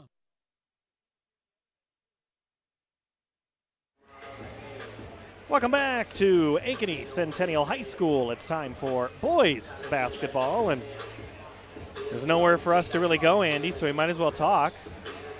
No one has ever told us that before. We're the only ones that have told ourselves that. Well, we're kind of penned up in here, which is fine because that keeps my attention a little bit better. As we get you ready, you're taking a look at the Dowling Catholic Maroons. Tonight, we'll have the boys contest in this doubleheader, this conference doubleheader. Dowling 2-4 with wins against or losses against Iowa City, West Valley, and Marshalltown. That was a 1-point loss to Marshalltown, and then lost to Johnston. But they have beat Des Moines Roosevelt and Urbandale. Head coach Mike O'Connor in his 13th season. And in his 13 years, Andy, this has got to be one of the more challenging starts to a season. And he knew it coming in because all 5 of his starters didn't come back. They're young, very young team. He's only going to roll out there with one senior that starts. And you look at the roster and a lot of these guys that are playing, you look down the list of the guys that are starting, the guys that are tops in the scorebook are football players as well. So they had a week late start as well early on. So he was expecting, to have some growing pains early on in this season. I know that you wouldn't he's not going to say that he will allow it to happen, but right. I know, he knew that it was going to be rough early on, but he's got some talent out there. It's young talent, but there's some talent, and once they learn to rebound and the shots start to fall, this is a team that athletically-wise has potential to play spoiler to some teams. Dowling led by Ryan Riggs. He's 6'8", 13 points a contest, leads the team, and he's a sophomore. Just a so sophomore. That's also part of it, too. Fluid sophomore, can jump out of the gym. Was not able to play a year ago with some back issues, but this guy, I tell you, he's going to stand, several inches taller. There's, if there's anybody that's got potential to match up with him, it's the guys that Centennial will run at him. Just from a team perspective, there's a ton of height on this Centennial team. I like the matchup between these two teams. I think you're going to have a tough game tonight. Two teams that the mentality is defense wins, and they're tough. No one's going to back down from anything. And we saw in the first game the officials, what they allowed to take place on the court. If that's the style of play that comes over to this boys game here tonight, there's going to be you might need to bust out some helmets and pads. Yeah. Centennial comes onto the court 2-5. Losses to Hoover, Valley, Ankeny, and Ames. And wins against Southeast Polk and Roosevelt. This is a squad, Andy, that has also struggled to find an identity, somebody to help Cody McCullough. McCullough really held in check Friday night by Ames, a very good Ames team. Micah Johnson stepped up. So the other big guy, they're trying to find guys down low that can kind of counter, say, Tyler Rogers out there and Preston Kelling out from the outside. And that's what they need. They're going to, I think the height from a lot of these teams, the down low, the inside game is going to be negated by each other. It's going to be a question of who's going to be able to hit some outside shots tonight.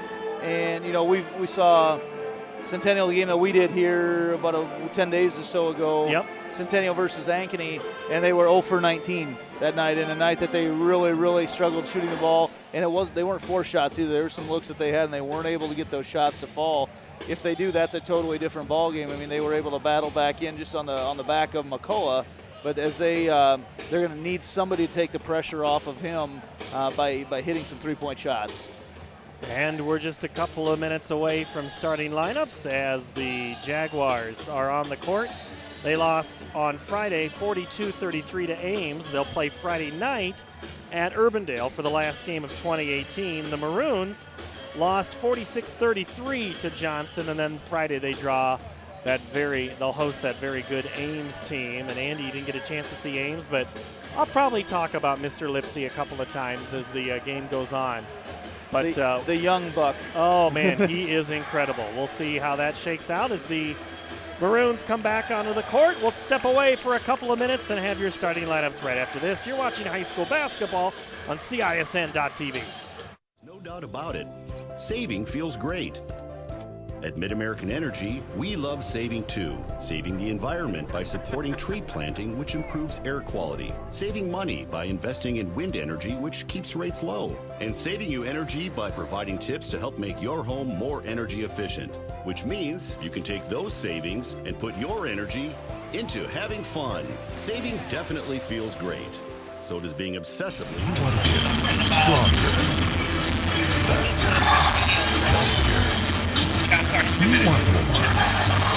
You want to be part of something bigger than yourself. A place for people of all ages, all walks of life, that provides opportunities for all to succeed. We do that.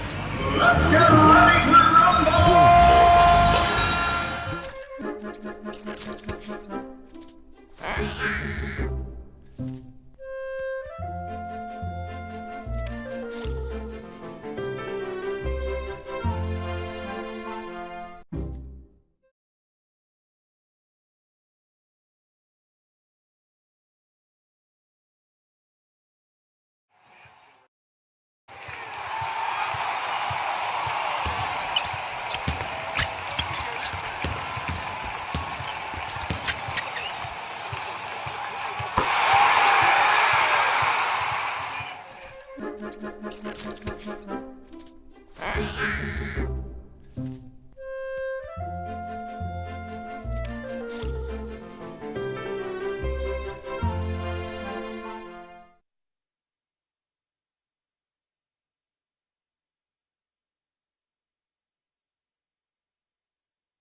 Welcome back inside Centennial High School for this basketball contest between the Dowling Catholic Maroons, the visiting team on the squad, and the Ankeny Centennial Jaguars, the home team.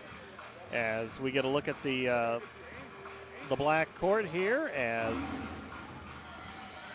we're getting ready for, they kind of dim the lights here now and have gone into a little more of a dramatic entrance with these two squads, but it's now time for the starting lineups. Welcome to Jaguar basketball. Tonight's game will match the Maroons from Dowling Catholic against our own Centennial Jaguars. Tonight's contest is a CIML conference game. Dowling Catholic comes into tonight's contest with a 2-4 record, and they are coached by Mike O'Connor in his 13th season at the helm of the Maroons, and he is assisted by Nick Wagner, Jimmy Nahas, and David Combs. Ankeny Centennial has a 2-4 record, and they are coached by Bob Fontana in his 6th season at Ankeny Centennial. He is assisted by Greg Seversite, Ben Lamont, and Mark West. Now, let's meet the starting lineups. First, our visitors from Dowling Catholic. Starting at guard is 6'1" senior, number 11, Jack Keel. At a guard, 6'1" senior, number 13, Jack Lyman. At one forward for the Maroons, a 6'2" junior, number 25, Matt Stillwell. At the end of forward, a 6'5" junior, number 43, Drew Daniel. And at center for the Dowling Catholic Maroons, a 6'8" sophomore, number 21, Ryan Riggs. And now, for Ankeny Centennial Jaguars. Starting at guard is 6'2" junior, number 5, Preston Kelly.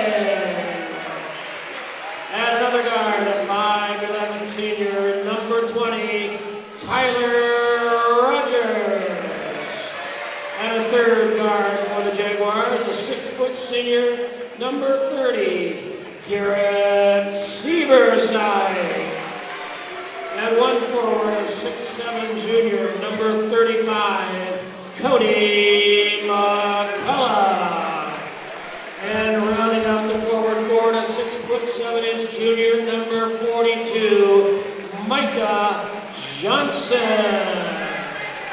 Our officials for this game, Chad Schillmeyer, Dave Apple, Jeff Osborne. All right, Andy Pollock, you've heard the starting lineups. Preston Kelling, Tyler Rogers, Garrett Seversite, Cody McCullough, Micah Johnson. What's Centennial have to do to win tonight? They're going to have to hit the shots from the outside. I think they're going to have plenty of opportunities. They're going to have to hit them. And if you are Dowling Catholic with starters of Jack Keogh, Jack Lyman, Ryan Riggs, Matt Stillwell, and Drew Daniel. You've got to rebound a lot better and limit Centennial just one chance up and down the floor. And I think if one of these teams can figure out a way to get to 50, I think they win. And I don't say that tongue in cheek. I really believe that tonight. Well, as an offense, these two teams are tied at 49 points per. So you're right. First one to 50 wins, and then I think we might just stop the clock and get ready to go. Micah Johnson and Ryan Riggs tip it off, and we're underway. Centennial with the basketball. Severside back in the lineup tonight. Friday night it was Lathan Brandt. So Garrett back in. That's Preston Kelling with the basketball. There's a mismatch there with Riggs guarding Kelling. Got to find their way back to the right guys. There we go. Rogers steps up from the wing. No. Rebound Maroons. I think they'll have a lot of those opportunities tonight. Stillwell with the basketball, guarded by Kelling. Riggs way out top. Oh, nice back cut. there, yeah. Oh, wow. Matt Stillwell for two. The penetration by Keogh just really drew the defender up at him, and nice cut by Stillwell on the back door. Rebound taken by Riggs and the Maroons. 0 for 2 from 3 so far for Centennial. They're going to want to work for some better shots than what they've had so far. Not bad three-point shots, but that's not their forte. And I think Coach O'Connor will be more than willing to let them take those shots, too. Transition, Keogh, no good. Numbers. Rogers, Seversike up to head to Kelling. No! Tipped away momentarily by Seversike, but the Maroons clear it. Kelling just kind of a bad angle going straight at the hoop and really kind of caught the ball, juggled it a little bit, and was heading too much at the basket, not as much up. Keogh on the cut, not there. Yeah, a lot of cutters for Dowling through here. Well, in the girls' game, too. That was a common thing in the girls' game, I noticed, that was working for Centennial. 8-footer, no good by Daniel, cleared by the Maroons, and then Daniel's going to foul Micah Johnson. Tried to he's on the ground, tried to punch the ball out of there, and the official right on top of it. Kind of almost a frustration look as he misses a 5-footer. It's a good look for sure. Early on, 2-0 on a bucket by Matt Stillwell, but it's Centennial with the ball now on the white, in the white jerseys on the left side of your screen. So many off-ball screens for Centennial right now. It's going to make things difficult to stay with your man if you're Dowling playing that man-to-man defense. Johnson's shot is blocked by Daniel. Nice move, and then losing it momentarily and stepping on the line. He knew it, Jack Keogh. I think the official said there's a double dribble involved in there somewhere. I'm not sure exactly where that, if he took a dribble as he was going out of bounds, I'm not sure. But well, do they call that if you take 2 steps on one dribble? It could be that, too. I'm not sure. It was exactly one of those things. So either way, it's a turnover. It's more screens. There's another mismatch they've got down low. That's where they want to get it to. Trying to get to McCullough? Yep, trying to get it down there with Stillwell covering him right now. McCullough kept quiet on Friday. They get at him on the right block, over the basket. Johnson tips it off. Somehow it goes off of Micah Johnson, and it'll go back to Dowling. And I'm going to stick with my 1 to 50 prediction here. Andrew Lynch will check in for Dowling. He's going to bring a little bit more scoring to the table.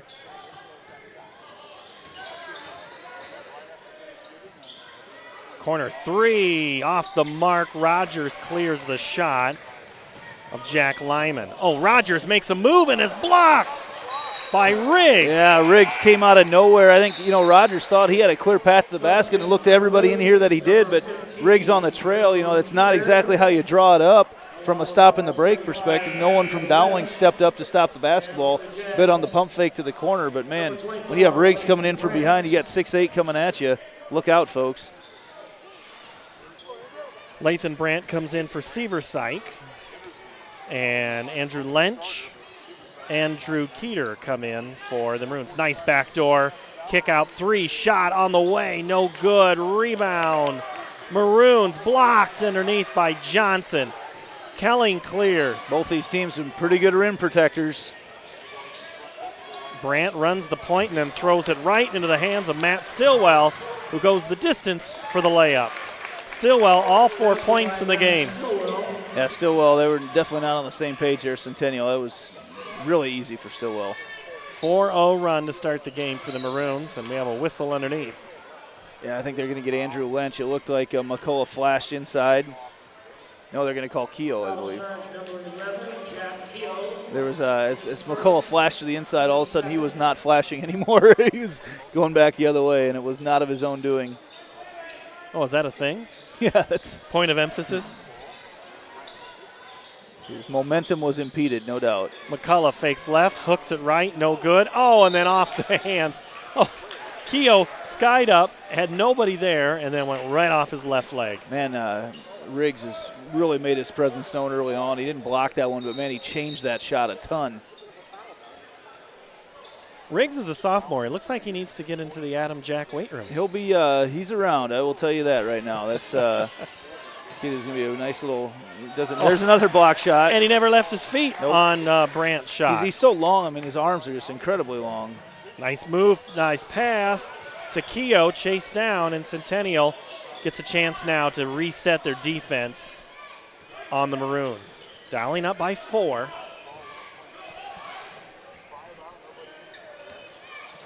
Lynch thought about it. I wouldn't be surprised to see some sort of lob up there to, as they draw the defense out, some sort of lob up there to Riggs. Oh, he's going to take a 3. That's off the mark. Rebound. Rogers is the first one to the ball. 1 on 3. He's going to go and be fouled. I think they're going to whistle Keogh on that. I believe. Or no. They're going to get. No, they're going to get Keeter. Yeah, and honestly, Keeter there, he's in a good position where he can take the charge, but instead he keeps kind of backpedaling. The way that Rogers was barreling in there, he was definitely in a spot he could have taken it. Rogers gets the Jaguars onto the board with a free throw. We get all the way to the 3:22 mark before the Jaguars score a point. Now they only trail by 2. Now they've had some opportunities in transition. We played 4 minutes and 40 seconds and only had a combined 6 points. We had that and 3 buckets in the girls' games. Yep, entry pass. They'll get Cody McCullough on the foul. And McCullough's not going to get that steal as they go out on the entry. He's just going to have to sit there and play defense. You're not going to get over the top of Riggs. It's not going to work. He's a little bit taller than you. He's longer than you. You can't defend it that way. Coming in for Dowling is Drew Daniel,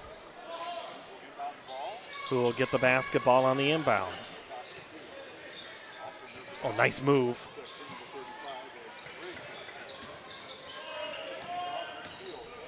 Drive and block. Great block by Micah Johnson for Centennial. Again, that rim. These guards want to penetrate, but there's such good protection down low from the tall guys that they're going to have to rethink that strategy. Give Lathan Brandt credit there. He drives the bucket. Drives the basket. He's fouled. That's a big foul right there. Drew Daniel just picks up his second, and you might not see him for the rest of the half. He was only back in for all of 10 seconds. 1 offensive and 1 defensive possession. Seversyke back in. Garrett drives. Brandt up and over the European step. It's interesting that the official out front here called it. Got Riggs for it. Riggs doesn't have to leave his feet. He doesn't on a 3-point shot especially. He doesn't have to jump out at him. It's not a good foul for Ryan. Lathan Brandt misses the first. Lathan Brandt's been a spark when he's come off. We've seen him come off the bench for Centennial so far this year. Ben Breeding in, Cody McCullough out.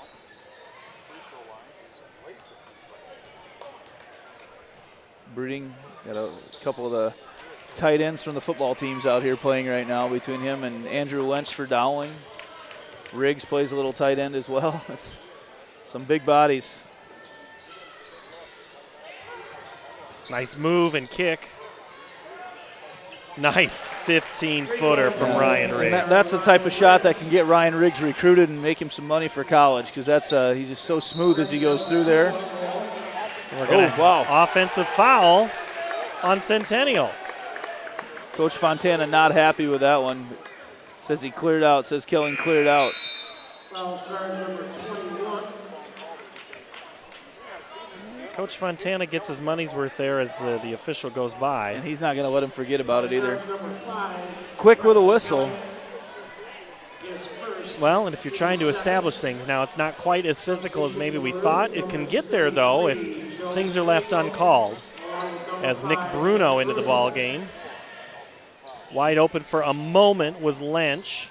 Be curious to see if we see Centennial up the defensive pressure a little bit. They've really been content to just sit back and kind of let things happen in front of them. Lynch has his dribble pulled up. Riggs. Nice. Nice. Three. No. Good rebound. Textbook Brandt.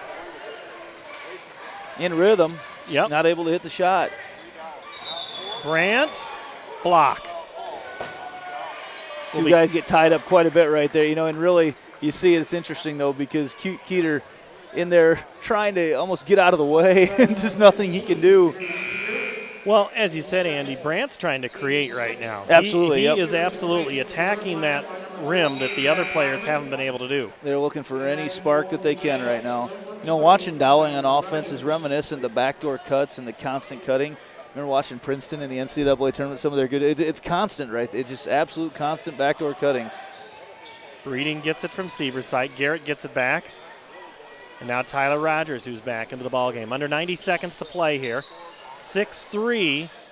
Micah Johnson tries to tie it. No good. Rebound for the Maroons. Centennial remains cold from three-point land. Jack Lyman kicks. Now Riggs. Left-handed touch shot, no good. Rebound again. Is Lyman keeping it alive? Got some issues here with some false noise coming out. It's not an NBA game. And that'll be a touch foul on Breeding. Again, Breeding that time, just kind of reaching over the top. You're not going to be able to get over the top of Riggs. You got to remain there, remain straight up. Team third. Breeding whistled here. 53 seconds to go in the quarter. Oh, nice cut. And a travel. I think he was expecting some contact and did not get it as he came through. That's good defense, too. You know, when you think you're going to do contact, like this time I'm going to play it where I don't touch. With all the contact in the game, and you're expecting it, right?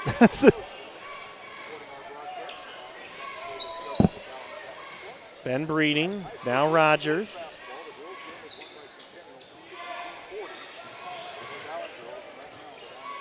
Looking there off these screens, trying to find a mismatch. Centennial is, they're working hard to get one, but Dowling doing a nice job immediately recognizing when defensively they have a mismatch as well and getting back and covering the guys they're supposed to be covering. Severside all the way back to midcourt. Micah Johnson. They're going to hold for one. Approaching 10 seconds now. Preston Kelling.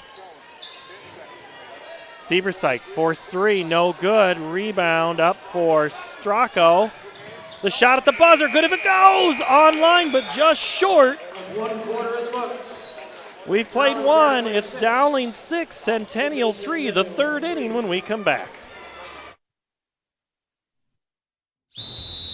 Hi, Ron here, head coach of Westside Auto Pros. When your car's on the injured reserve, you want to get it back in the game as soon as possible. I know that. That's why you need to bring it here to Westside Auto Pros. I have a team of experts that can fix almost every automotive injury. Whether it's a fractured joint, a brake, or if your car just got its bell rung, no problem. We can even do a complete physical on your car to make sure it's game ready for the entire season. So bring your car to Westside Auto Pros and we'll get it back in the starting lineup in no time. Hey, you guys are dogging it back. Miss your hometown clothing store? The one that had it all? Everything to get the work done, all in one place? G&L Clothing is your hometown Iowa store. Stop in and see us, or we're only a click or phone call away. Family owned for nearly a century. G&L Clothing, 1801 Ingersoll, Des Moines. G&L Clothing, your size, your style, we've got it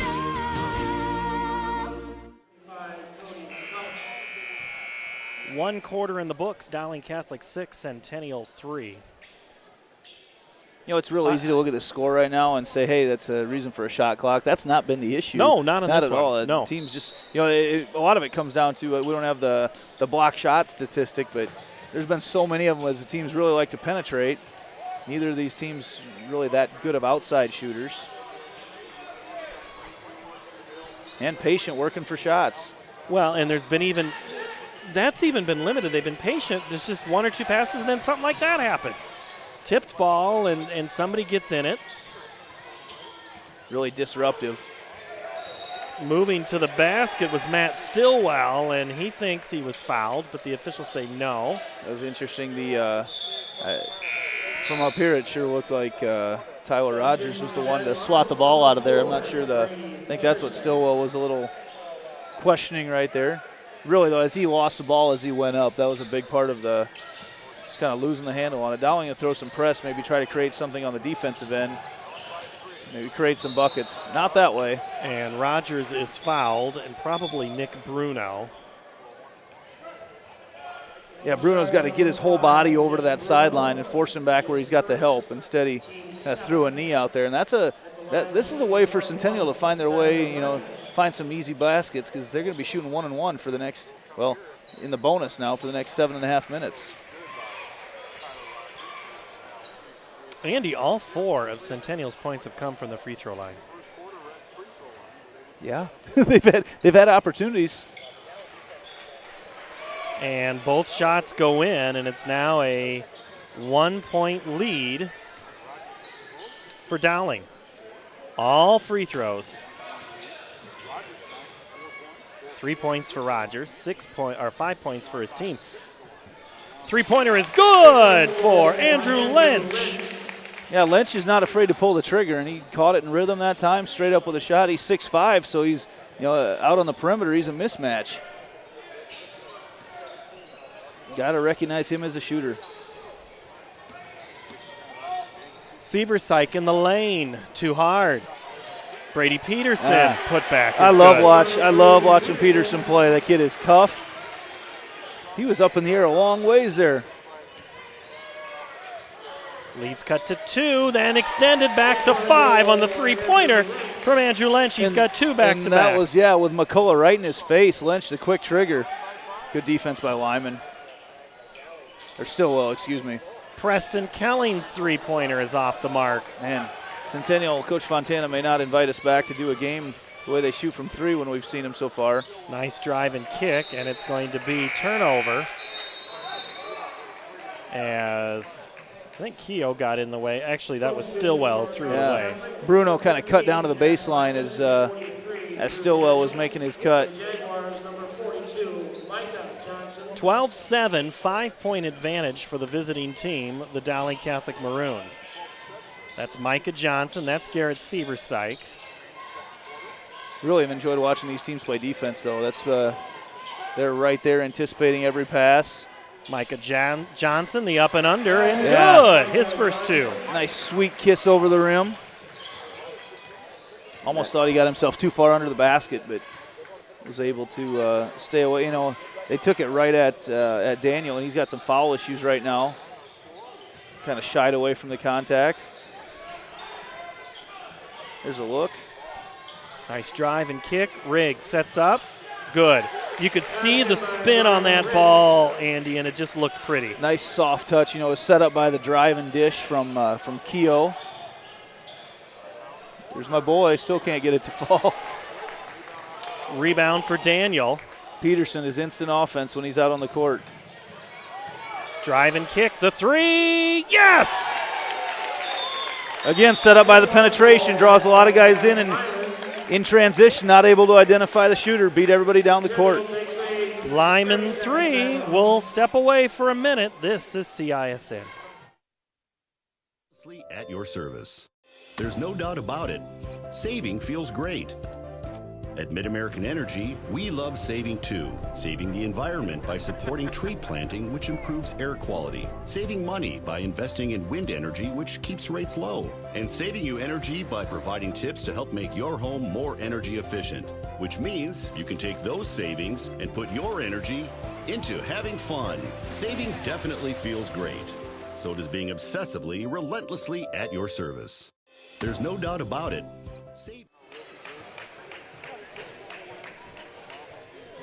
Dowling Catholic, a 17-9 advantage on a few threes. Lynch back-to-back, Riggs a bunny 2, and Lyman a 3 have opened up a 17-9 lead.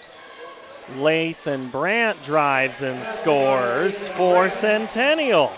Brandt really able to keep that ball high, never gave anybody a chance on the help defense after he beat his initial defender. Oh, nice move and kick. Left side 3-ball, corner pocket, no good. Riggs the board. Not sure that Stillwell didn't get away with a travel right there. Keogh with it. Guarded by Severside. 4.5 to play here in the half. That shot by Lyman was halfway down.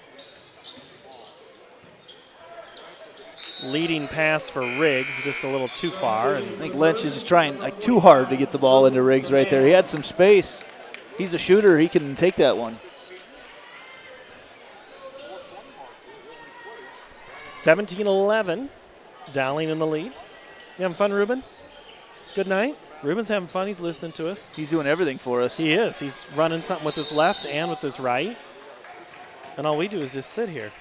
Who's really the one? Who's the talent of this operation? Foul away from the ball.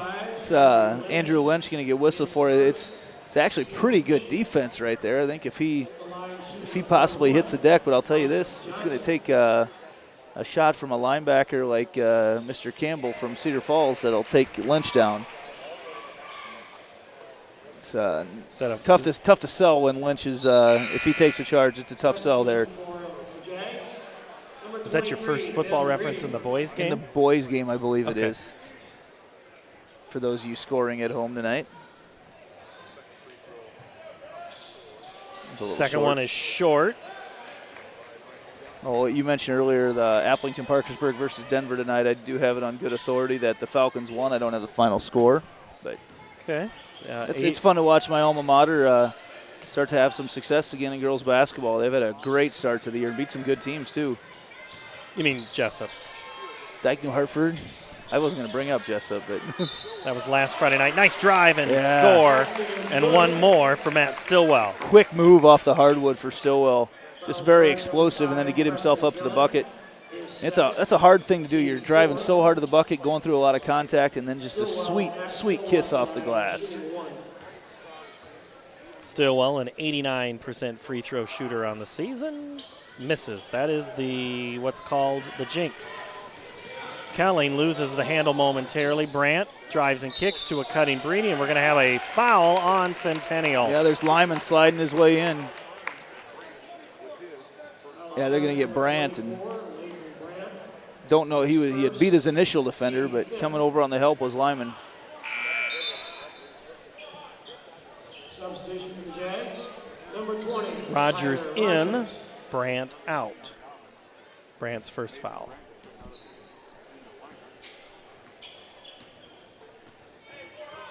Now Jack Keogh here doesn't do a lot of things that show up in the scorebook, but the way he runs this offense and really creates a lot with the way that he drives is very quick off the dribble. Jack back with it, step back 15-footer a la Caitlin Clark. And unfortunately, too much like her from the first game, it was a miss. Yeah, boy, you don't see that from her very often. I'm not sure what was going on in that situation. I think Micah Johnson was supposed to go up and dunk that lob, and it didn't go any way as planned. Nice job by Breeding, yep. Keogh is tied up by Breeding. Breeding quick hands to get in there and tie him up right away. That was good. Don't know if we have a point guard on the court for Jags here. There we go. Too many of them. That's the problem. No one knew who was supposed to handle the ball. You're a one. No, you're the one. Yeah. No, wait, I'm the one. Kelling drives and is blocked. Is that Keogh that got a hand on it? I think believe so. it was. Oh, Up nice ahead. no look. Wow. Kavan for 2. And a great no look by Stillwell. Biggest lead of the game for the Maroons. It's now 9. Johnson off the glass. That's the matchup they want. Johnson they got over the top of Lynch. They don't have the height in there at the moment, and they were able to get him on Keogh. Nice drive. Breedy no call on the defense there. Rogers 3-on-2. Waits. Got to be able to get that to him in rhythm to shoot it. Rogers had to set, had to think, and he missed. 2 minutes to play. And now I feel like Keogh's tried to create almost too much on his own right now. Earlier he was driving and dishing. He's taking a couple to the hole, but he's given up several inches to the bigs from Centennial. Left corner for Keogh. That's Luke Kavan who scored the last bucket, and we're going to have 30-second timeout for the Maroons. Thought we were going to get one of those call way away from the basket. I didn't quite know what was going to be whistled. Coming up at halftime of this contest, we'll talk with Scott DeYoung, head coach of the girls of Centennial, with their big win tonight. He's got to be feeling pretty good about their effort tonight. Executed their game plan nearly flawlessly, really. They did everything they had to do to take Dowling out of their element tonight, and then they hit a lot of shots on the offensive end of the court as well. They'll have one more game in 2018. That's at Urbandale, who lost to Ankeny last Friday night.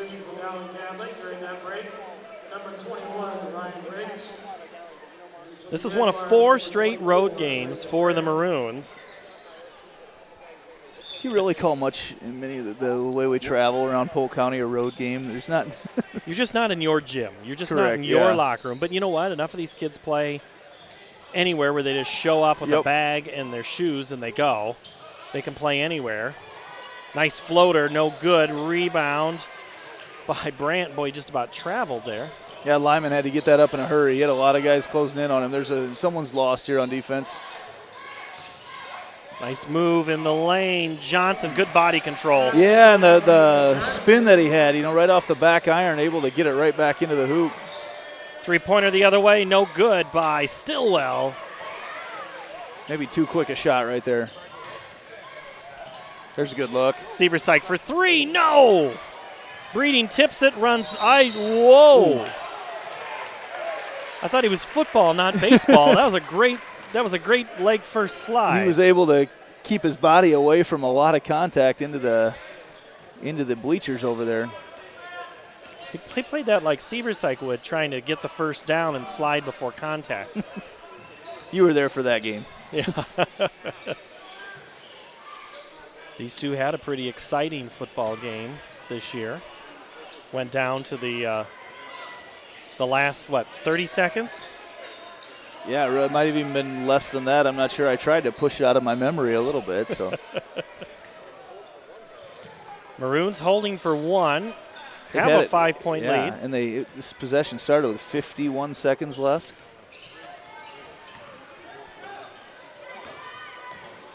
Keogh up top. Tipped away. Seversike, who goes into his teammate into the bench. A lot of time. 4 on 5 for a moment. Kick for 3. No!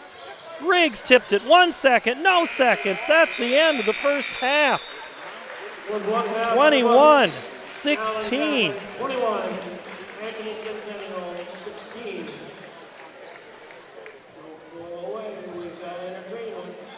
So Dowling opens up a 5-point advantage here. Wins the quarter and takes the lead as well. So we will step away for a moment, talk basketball when we come back. This is high school coverage on CISN.TV.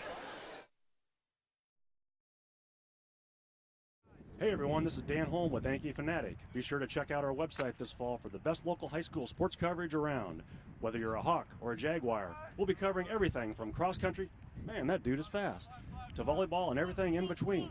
Well hey Kenna, welcome back. You don't want to miss any of the hard-hitting action.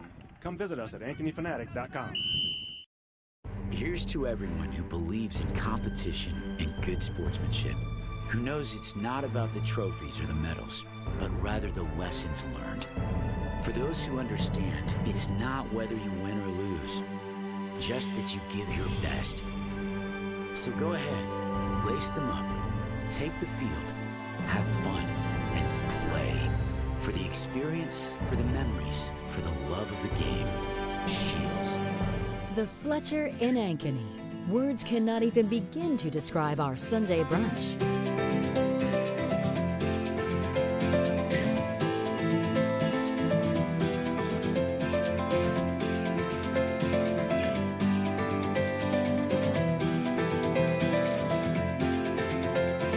You won't find a better Sunday brunch than what's being prepared for you. Try it this Sunday. The Fletcher, North Ankeny Boulevard in Ankeny. Our focus is your good health. Every month or so, there's another story in the media about when and how often we need to get our mammograms. Kind of confusing. When this happens, I like to consult with experts. So I called Iowa Radiology. They recommend women get an annual mammogram starting at age 40. They know that it's the best way to detect cancers early and save lives. And that's good enough for me. Visit iowaradiology.com or call to schedule your mammogram. Iowa Radiology, our focus is your good health. All right, welcome back. We're at halftime here. I got to tell Coach to put his headset on. We were too busy talking Pella. I was going to ask about Yarsma's Bakery. Was that a good? Is that a swear it's great. word? Is that, you like that? Is oh that, yeah. Do you And my mom makes those Dutch letters just about as good as they do. Really? Yes, she does. She's 83, but she can still cook. I think that's usually what happens. Anybody over 70 can make Dutch letters. Yes. The rest of us, good luck. Right. Coach Scott DeYoung, Centennial tonight. That was a game. I didn't think I would go through that much ink on scoring in that contest. Did you expect the tempo to be that way? Well, I didn't expect us to score that many points based upon how we've played, but our confidence grew, and I thought that was really an important thing. And, I'm happy for our team. I thought we played with a lot more grit and fire and energy than we had been. You told me earlier today Meg Burns was key for you to see the ball go in the hoop. She saw the ball go in the hoop a lot. I thought she played good on both ends of the floor. And even if she didn't, her demeanor, how she went about it was a lot better, what we expect from her. And it's great to see for us because that's an important part of our team there. All right, so you took part of my thunder there. She played defense. She drew Clark early on. Clark got some points, but she did a good job of keeping her out of rhythm, right? Or am I reading that wrong? Well, you got somebody that's scoring 30 points a game and heads high to 40. So, I think she scored 18. I thought it was tremendous what we did. Maybe she had a little bit of an off game, but we kept her outside, and we got, except for early, I thought we got all the rebounds, and we made them work really hard. I thought our defense was great. It was that, of course, defense. Everybody always associates that with one of your teams. On this effort, Nai Tong tonight, she provided a good second threat for Dowling. How were you able to keep Schoen and her? It really looked like her and Rachel really kind of locked in a lot, and that was a really good battle. We watched that a lot tonight. Did you watch that, or were you busy watching the ball? It's hard not to watch Clark, to be honest. But, Rachel takes up a lot she's a good off-the-ball defender. She's smart and able to help, and, 21's a good player. So you got to give up something, and I didn't think we gave up much outside, and we gave up a little bit inside. So I don't know what she had. I think 12 points maybe, which is more than her average. But overall, we were really pleased with our defensive effort. Okay, do you know your percentage for three? What did you shoot from three tonight? I think we were 7 for 17. 7 for 17. That's what Andy and I were discussing about that. We've got good shooters. I know that, and it was good to see the ball go in the basket for them. I think moving forward in the second half of the season, that we're going to shoot the ball well from out there because we can. So, but it's a lot of confidence. You win tonight in a game where Rachel Schoen, I'm pretty sure if she doesn't get that last bucket, she had 10. You have a game where she only wins 10 and you win by 22. I'm guessing you'll take that? Yeah, and I think if you look, I don't know, but my coach were saying like 12, 13, 10, 9, 8, 7. So we have a real balanced team, and I thought our play off the bench was really, really good tonight. It was a high possession game, a lot of energy, and we needed some breaks. I thought Pippett, King, Robin give us really, really good minutes tonight. Pippett with 2, Robin with a 3 there, and none for Lily tonight. But Pippett had a moment there where you needed a blow, and she came in. The one pass, we'll take that away, but she did everything else right. Because she doesn't get to play much. And I guess I forgot Alexandria Kiana Harris, because I think of her as a starter because she does sometimes. And, of course, she was really good tonight, too. So we had really, really good play off the bench. All right, so now Friday night you go to Urbandale, another Division I type player, a couple on that team. And that you have to contend with. This league, there are no off nights. There isn't. So, the only thing that I hope for is that we have the effort mentally and physically like we did tonight. If we do that, then we're going to have a good season. We're not going to win all of our games because there's some teams that are really talented, but we're going to have a chance to win them all, and we're going to have a chance at the end of the season to be a team that people don't want to see on their bracket line. Well, Andy and I did talk about that too. This league, so many teams can come out of here with a bunch of losses, and they're really good teams. And they're going to be tested. I mean, you're not going to go and play a team that your eyes are wide open because you haven't played a team like that. So I think that's really valuable. Our strength of schedules in our 6 teams is going to be really high. We will not see you on Friday, but we will see you in 2019. How will the practice go? More on days than off days on that winter break, and how are you going to keep them fresh and sharp, I guess? We're off till Friday. So we're taking a full week off, basically, and we'll come back Friday and Saturday, and then Monday, Tuesday, and we start school Wednesday. So we are taking a lot of days off. The kids need it, and then we'll use those practices to really get ourselves better because we got a lot of room to improve. We got a lot of upload there. Do they have rules about what they can eat and not eat? Well, how many Dutch letters a day can they have? I think the Dutch letters are great. So I think some of that's just good for the mind and the spirit. But I can't say enough about our attitude of our kids. They're unselfish. We actually have a Christmas grab bag Thursday. A little great. You know what a grab bag is? Yeah. I'm in it for the first time. Oh. So I did my shopping Sunday. I'm real excited to see what the girls got me. I'm sure it'll be something really cool. So it's not, they know they're getting it for you? Well, you had to pick a name, and then you got a name. So I had somebody's name. I don't want to spill that on, on YouTube. A surprise. But I'm sure what they get me will be, probably something to make fun of me or something. But anyway. It'll be interesting. We'll ask about really looking forward to that. That should be fun. That's good team activities. All right, Coach, thank you so much. Thank you. Appreciate the time. That's head coach Scott DeYoung of the Centennial Jaguars with a win tonight. We'll get ready for the boys' second half when we come back. This is high school basketball on CISN.TV.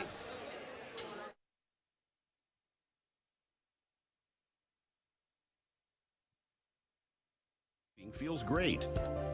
At Mid-American Energy, we love saving too. Saving the environment by supporting tree planting, which improves air quality. Saving money by investing in wind energy, which keeps rates low. And saving you energy by providing tips to help make your home more energy efficient. Which means you can take those savings and put your energy into having fun. Saving definitely feels great. So does being obsessively, relentlessly at your service. There's no...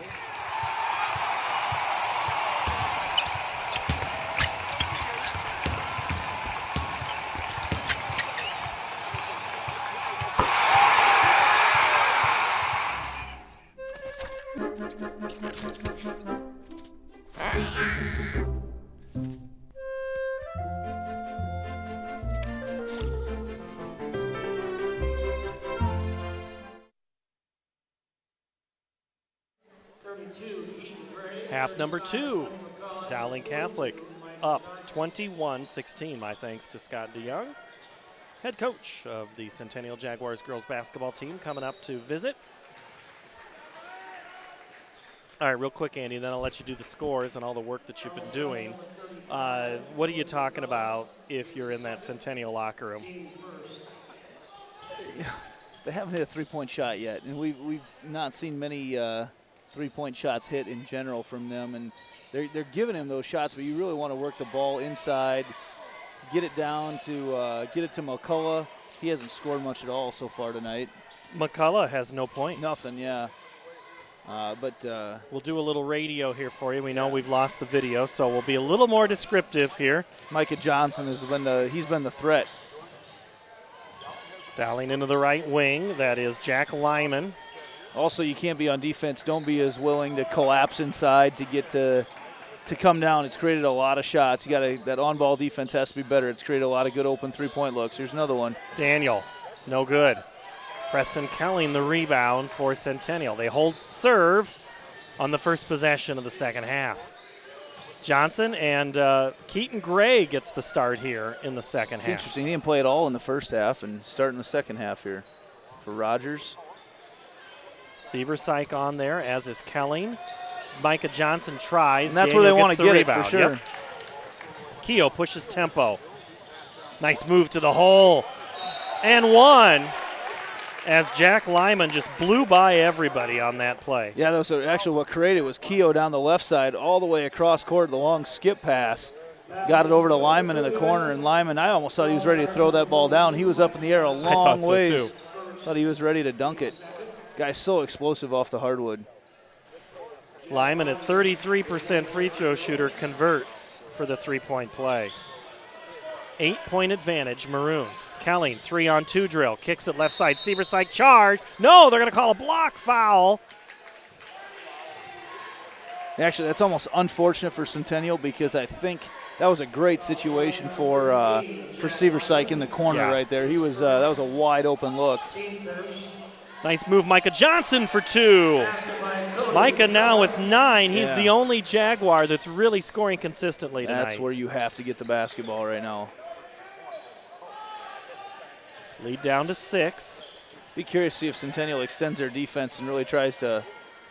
Riggs the floater, no good. Gray tips it back to Dowling. He had Lyman in the corner here. Daniel from the wing, good! Why would you throw it to Lyman when you've got Daniel on the other side? He's a lot closer. You've talked about keeping Daniel in the game and how not having him on the floor is big, and there's proof in the pudding right there. He played a lot of minutes with 2 fouls in that first quarter, or that first half. Johnson, top the key, transition. Nice move to get open and score. Yeah, nice touch from the big man from about 14 feet out. Hit the rim with a big thud, but just a nice little roll into the basket. McCullough still scoreless in this game. McCullough does a good defensive job, and it rolls. Falls for Riggs. Almost thought we might see a play like in the girls' game where the ball just hung up on the rim, just soft touch by Riggs at the hoop. Well, we thought we were going to have a peach bucket there for a while, the way that first game was going, first quarter anyways. Johnson's fouled in the act of shooting.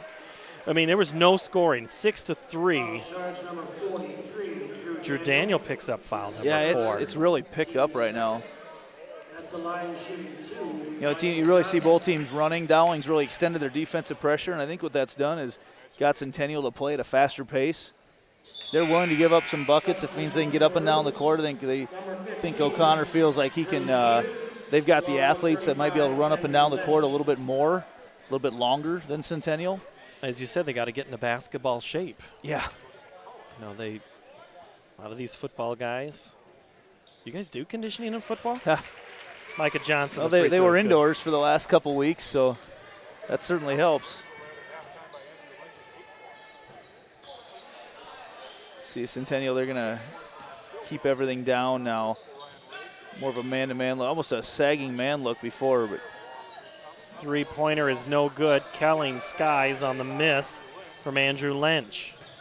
Kelling says, I can shoot the three. No good. Lynch chases it down. Still 0 for the night. 3-pointers for Centennial.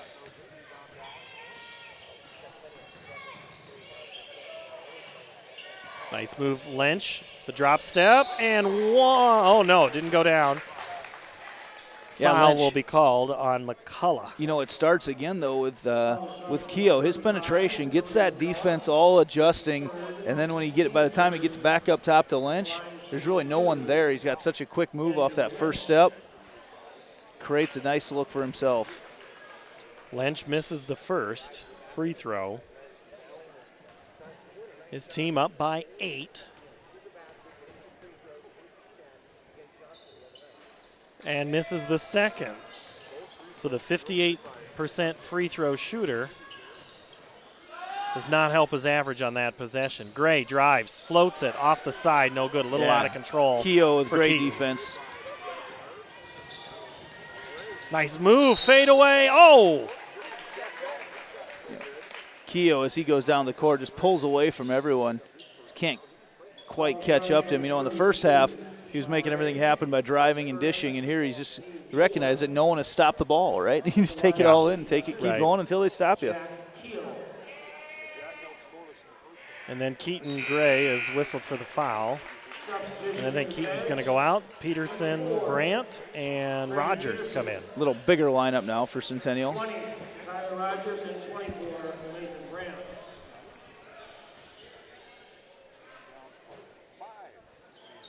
And the free throw is good for Keogh. Dowling again just in that pressure trying to create some offensive opportunities.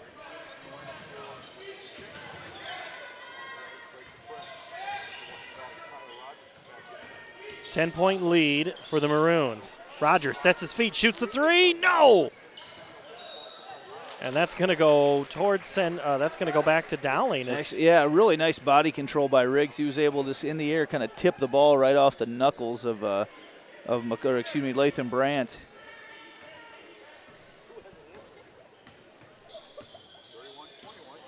Keogh, guarded by Rogers. Nice backdoor cut and drive and kick. If he gets that ball in a position, if he can kick that ball out in a position where he can catch the ball cleanly and shoot it, you want to keep that. That's what makes the great point guards, the great assist guys, are the ones that they're always giving it to their guys. And it's one thing to just throw it to them, but to give it to them in a position where they can catch and shoot from that spot. And that's what really creates the elite ones, and not quite able to do it there. And that's one thing this Maroon offense does: drive and kick, drive and kick. There's a mismatch down low they want. Yep, Peterson was there for a moment. Johnson kicks it to Rogers. Still got it there. Still got it. Peterson. Oh, Keogh, what a quick move by Keogh on defense. Here's numbers. Peterson didn't need to put it on the floor. Kelling gets his hand into it. Saved by the Maroons. Nice hustle by Keogh out on the floor. He's making a lot of stuff happen. We have here? Well, I know that Peterson got hit in the face. He was holding his eye. Now they're looking at Johnson. Not sure what's going on here. I thought it was Peterson who'd gotten poked on the other time. Now we got substitutions. Subs in, yep. Keogh with a Nick well-deserved break. Still a 10-point advantage for the Maroons here on the road tonight.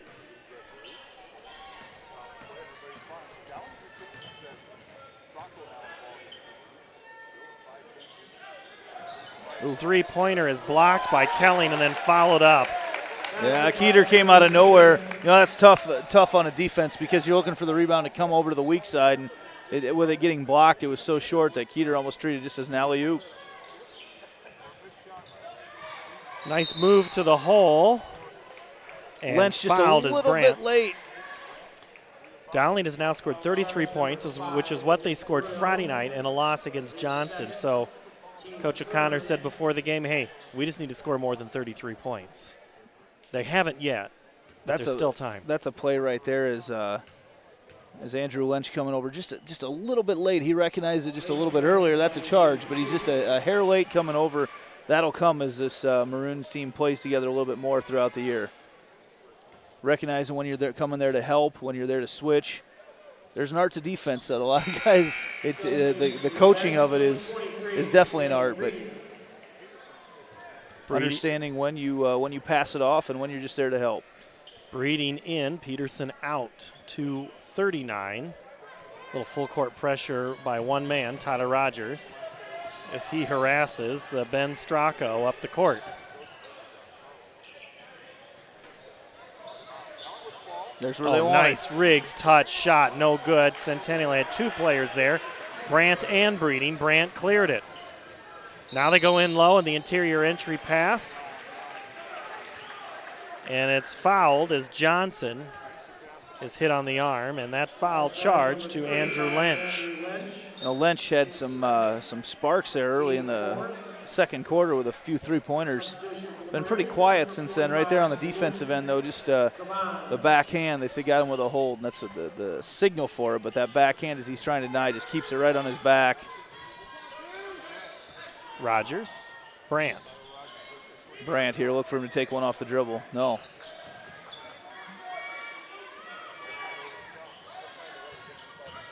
Rogers gets a seam, and he's blocked by Bruno, and then an offensive foul on the rebound, right? It was, no, Keeter had slipped in underneath as Rogers was driving. It got blocked away from behind, but Rogers, Keeter had done a nice job of finding himself in position.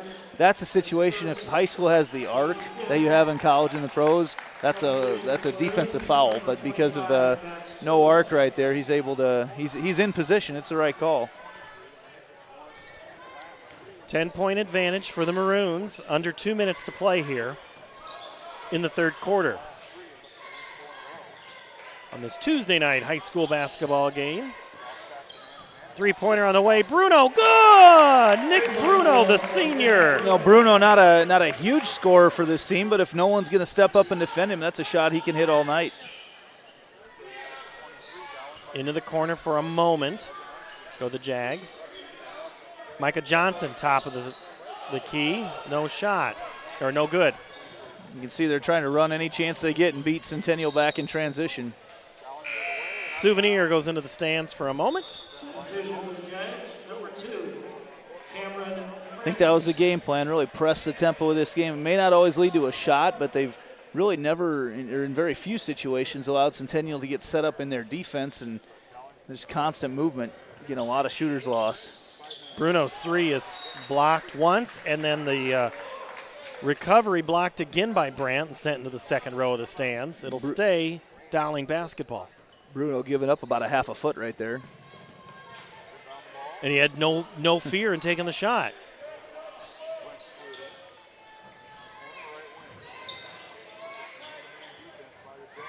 Two guys cutting backdoor.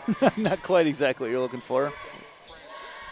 One more pass, top the key, Lynch. No. Rebound Kelling, 55 seconds. They know right where everyone will be. Cameron Francis new into the ball game. Breeding working hard down there, gets it on the wing. Francis shakes, bakes, shoots, and he'll get a shoot two. I believe Ben Stracco. Yep. Foul charge number 33, Joe. Francis, not a lot of playing time this season. His first one. Cameron Francis will have 2 free throws. As Centennial just tries to find some type of combination that can give them the spark. They've really, talked about it earlier, but they've, the inside game that they've got really is taken out. McCullough, that advantage is negated. Not every team's got the length to match up with them, and just not a whole lot there without McCullough scoring inside. Francis's second shot is good. Lead cut to 11, 35 seconds before the end of the quarter. Stillwell. Really extended their defense out now. It's a post guard and a post to about 30 feet. I was just going to say, it's a long way from home, boys. Peterson goes for the steal on Kavan and doesn't get it. Coming up on 10 seconds left. Kick to the corner, three-pointer, Lynch is good! All of Lynch's points have come via three, 39-25, 14-point advantage for Dowling Catholic, the fourth quarter when we come back. Black Friday year-end closeout event. Schottenkirk Chevrolet Waukee. Up to $4,500 off. Plus 0% for 72 months on new 18 Silverados. Including $2,500 and $3,500. 0% for 72 on Volt, Cruise, and Trax. And 2019 Equinox. New 19 Equinox. $245 per month lease. Only $999 plus taxes and fees. Up to $5,500 off. Plus 0% for 72 on all new Tahoes and Suburbans. Hurry in. Schottenkirk Chevrolet Waukee. WaukeeChevy.com. Is this guy a contractor who does good work or a contractor who needs work? For a reliable recommendation, trust the Better Business Bureau, protecting consumers for over a century. When you go to bbb.org to check out a business, you'll learn if it's BBB accredited, see its grade on customer service, and read honest, useful reviews from local people. For online recommendations you can trust, start with trust at bbb.org/Iowa. An 18-9 third quarter for Dowling opens up a 14-point lead for the Maroons as they are in control as we begin quarter number 4. Paul Yeager, Andy Pollock here on CISN.TV. Preston Kelling with the basketball. Brady Peterson out there. Garrett Seversite, Cameron Francis with it. Good defense. You know, they get the mismatches they want. I see it over and over again, but this is not willing to feed it into some of their bigs. Kelling's shot is no good. Also on the floor is Micah Johnson. Johnson hasn't really taken much of a break. We really haven't seen McCullough. No, he's been silent tonight. He's been on the bench for at least the last 4 minutes. We're going to have a foul on Francis. Get a hand in there, I believe. Francis is first, team 6. Daniel gets the ball in.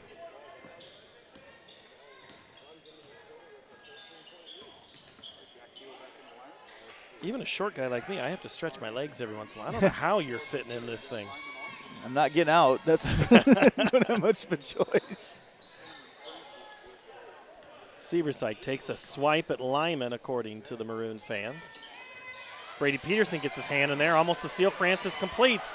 Now Peterson's going to run the break, and if I'm that fan walking, I'm like, I didn't expect to have a player escort me out. Young lady over there on the bleachers too. She didn't flinch a bit with Brady coming at her. Is she shooting video or she's got a camera. Still shots. Yep. So she's not. She might have got a good one right there. Yeah. 3D. I love watching Brady Peterson play. That kid brings a spark when he's in there for sure. They're going to need something out of him here in this fourth quarter to cut into this lead. Right now, Dowling in control. Nice 15-foot looking shot and make by Matt Stillwell. Stillwell, when he catches in rhythm, that shot is very pretty. 16-point advantage. Johnson on the way. Again, keep that ball up. Is that 4? Yep, 4 on Daniel. Yeah, he's been pretty quiet tonight as well. He's one of the leading scorers on this team, but sitting with 3 tonight.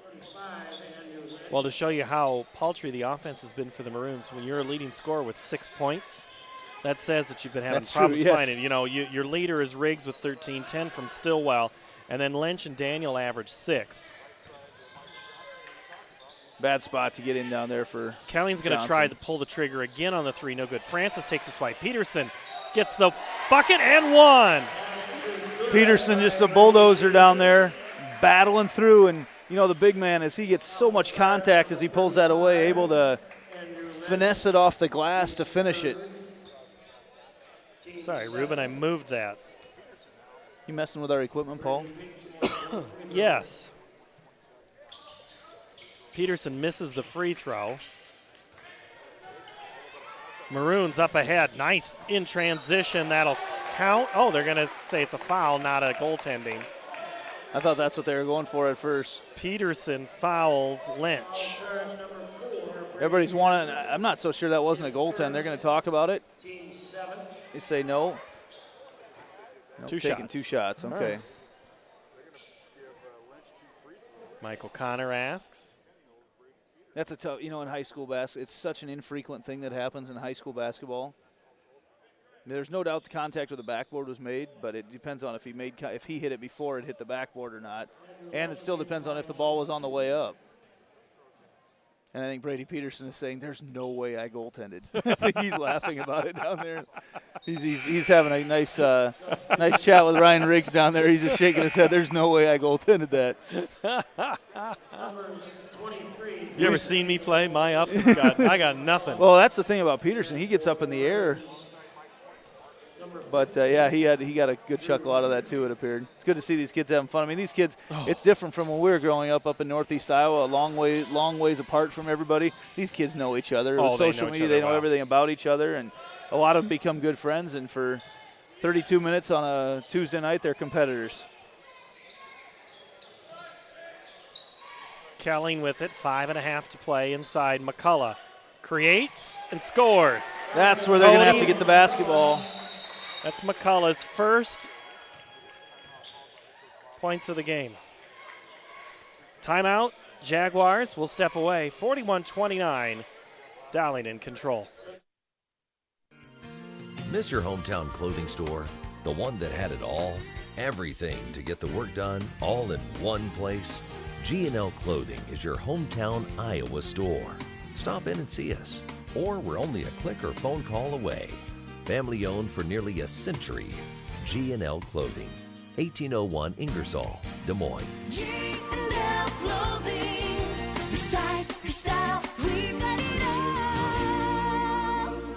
Number 24, Quick 30-second timeout.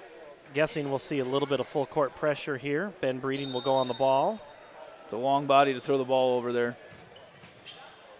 Man-to-man, not doing any traps. Seversyke playing defense there on Stillwell. You need some help.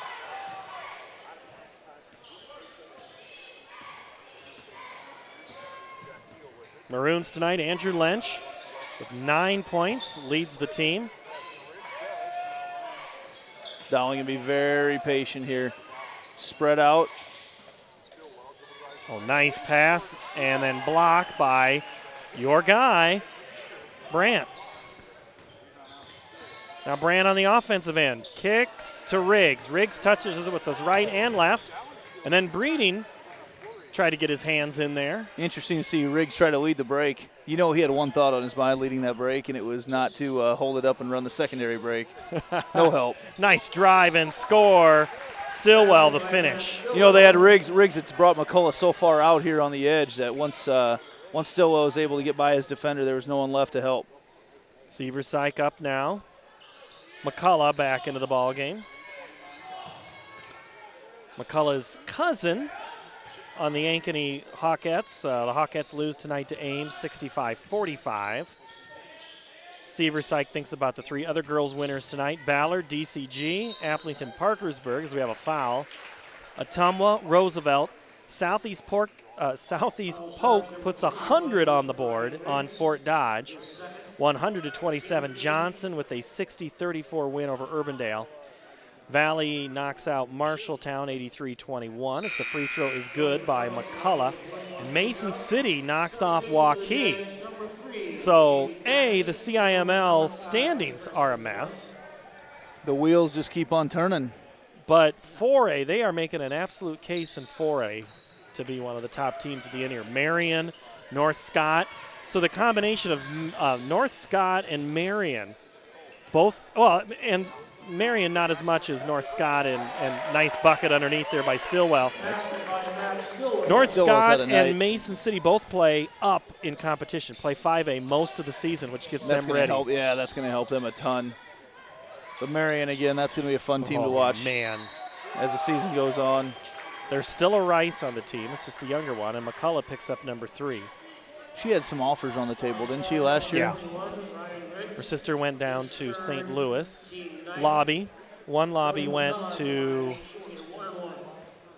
St. Thomas? Yes. I was going to say it's a D3 Wartburg rival in some sports. I couldn't remember which one it was. As McCullough hits the free throw, as the foul was called on Ryan Riggs, his third. Friday night, McCullough hits that free throw.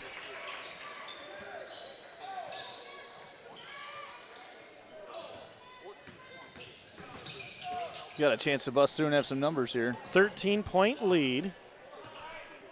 Not out of the realm of possibility yet. No, but they're going to have to heat up. Yep, Centennial's going to have to pitch some defense. Tyler Shannon into the ball game now. Oh, nice ball movement by the Maroons. Breeding was looking for the foul as he gave the body. Good recovery, too, by Centennial. It looked like they had him there. Keogh kicks. One more. No, you take it. No, you take it. So patient right now. Francis up on the defense. Good there. Stillwell to the rescue. They want to foul, but they don't want to foul. Well, now it's this deep in the shot clock. Shot clock at 2:37. Timeout, Dowling. Timeout, Dowling. We'll step away. We're back after this. Stronger community. You want to get stronger, faster, healthier. You want more. You want to be part of something bigger than yourself. A place for people of all ages, all walks of life, that provides opportunities for all to succeed. We do that. We're the why. Build more than muscle. Build a stronger community. The Fletcher in Ankeny. Words cannot even begin to describe our Sunday brunch.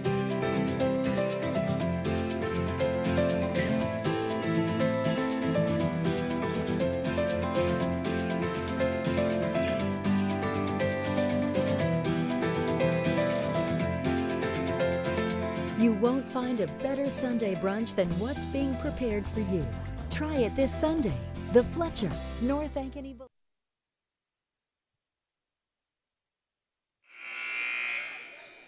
Centennial down by 13, trying to play a little defense here to get back in this ball game. They trailed by as much as 16. Facing an uphill climb with 2.5 to play. The way this game's been called, they can be pretty aggressive right now, going after some steals. Right now, it looks like Dowling is content to take the air out of the basketball. They've got their 40 points. Oh, layup all alone. Dowling just took a minute 20 off the clock and got a wide open layup at the end. Opens that lead back up to 15.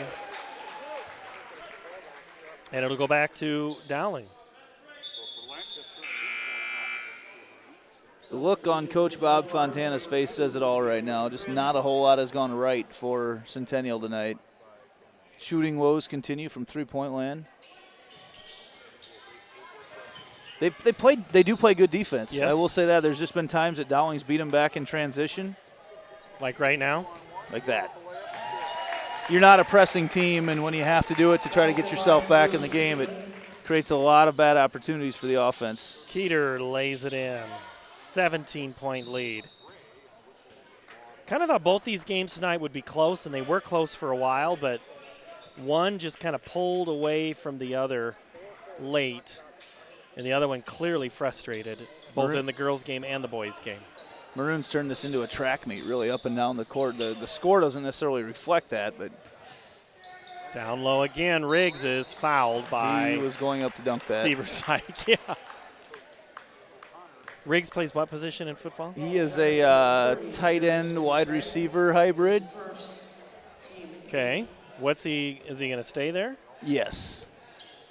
If I have my way, it'll be more tight end, less wide receiver, but we'll see how that works out. You'd like him on the offensive line? Yes. Although Andrew Lynch is also tight end there in the same class. It's going to be a nice little issue to have next year. A couple tight ends is a big deal in high school football to be able to play with two talented, agile, and pass-catching tight ends. So, well, it worked for your Hawkeyes. Don't ever accuse me of that. 18-point lead for the Maroons.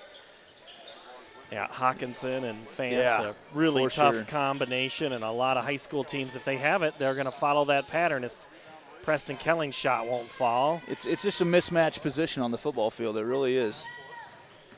You got to account for the guy to create a gap in the run scheme, and you got to account for the guy to possibly go out and catch a pass. We're going to have some new players. Michael Keogh is going to come in, as is Ben Sheridan.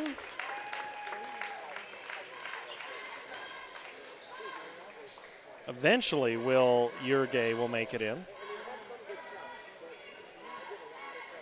Oh, he's going to put the ball in. There we go. There we go. I'm like, wait a minute. He should be on the floor. Kavan is in there. Now we see, let's see, for Centennial, Caleb Van Meter, Keaton Gray, Tyler Shannon, Brady Peterson, and Kavan had some really nice minutes earlier in the game tonight. He wants the ball back right now, too. After Peterson got him, Peterson got the swat pretty good from about 15 feet. He wants it back to give another chance.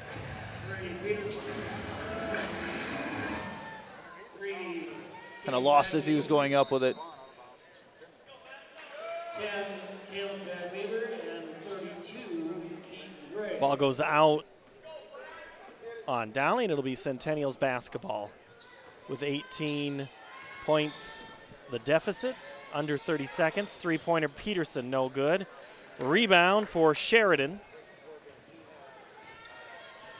Keogh will walk it up. May not see another shot taken.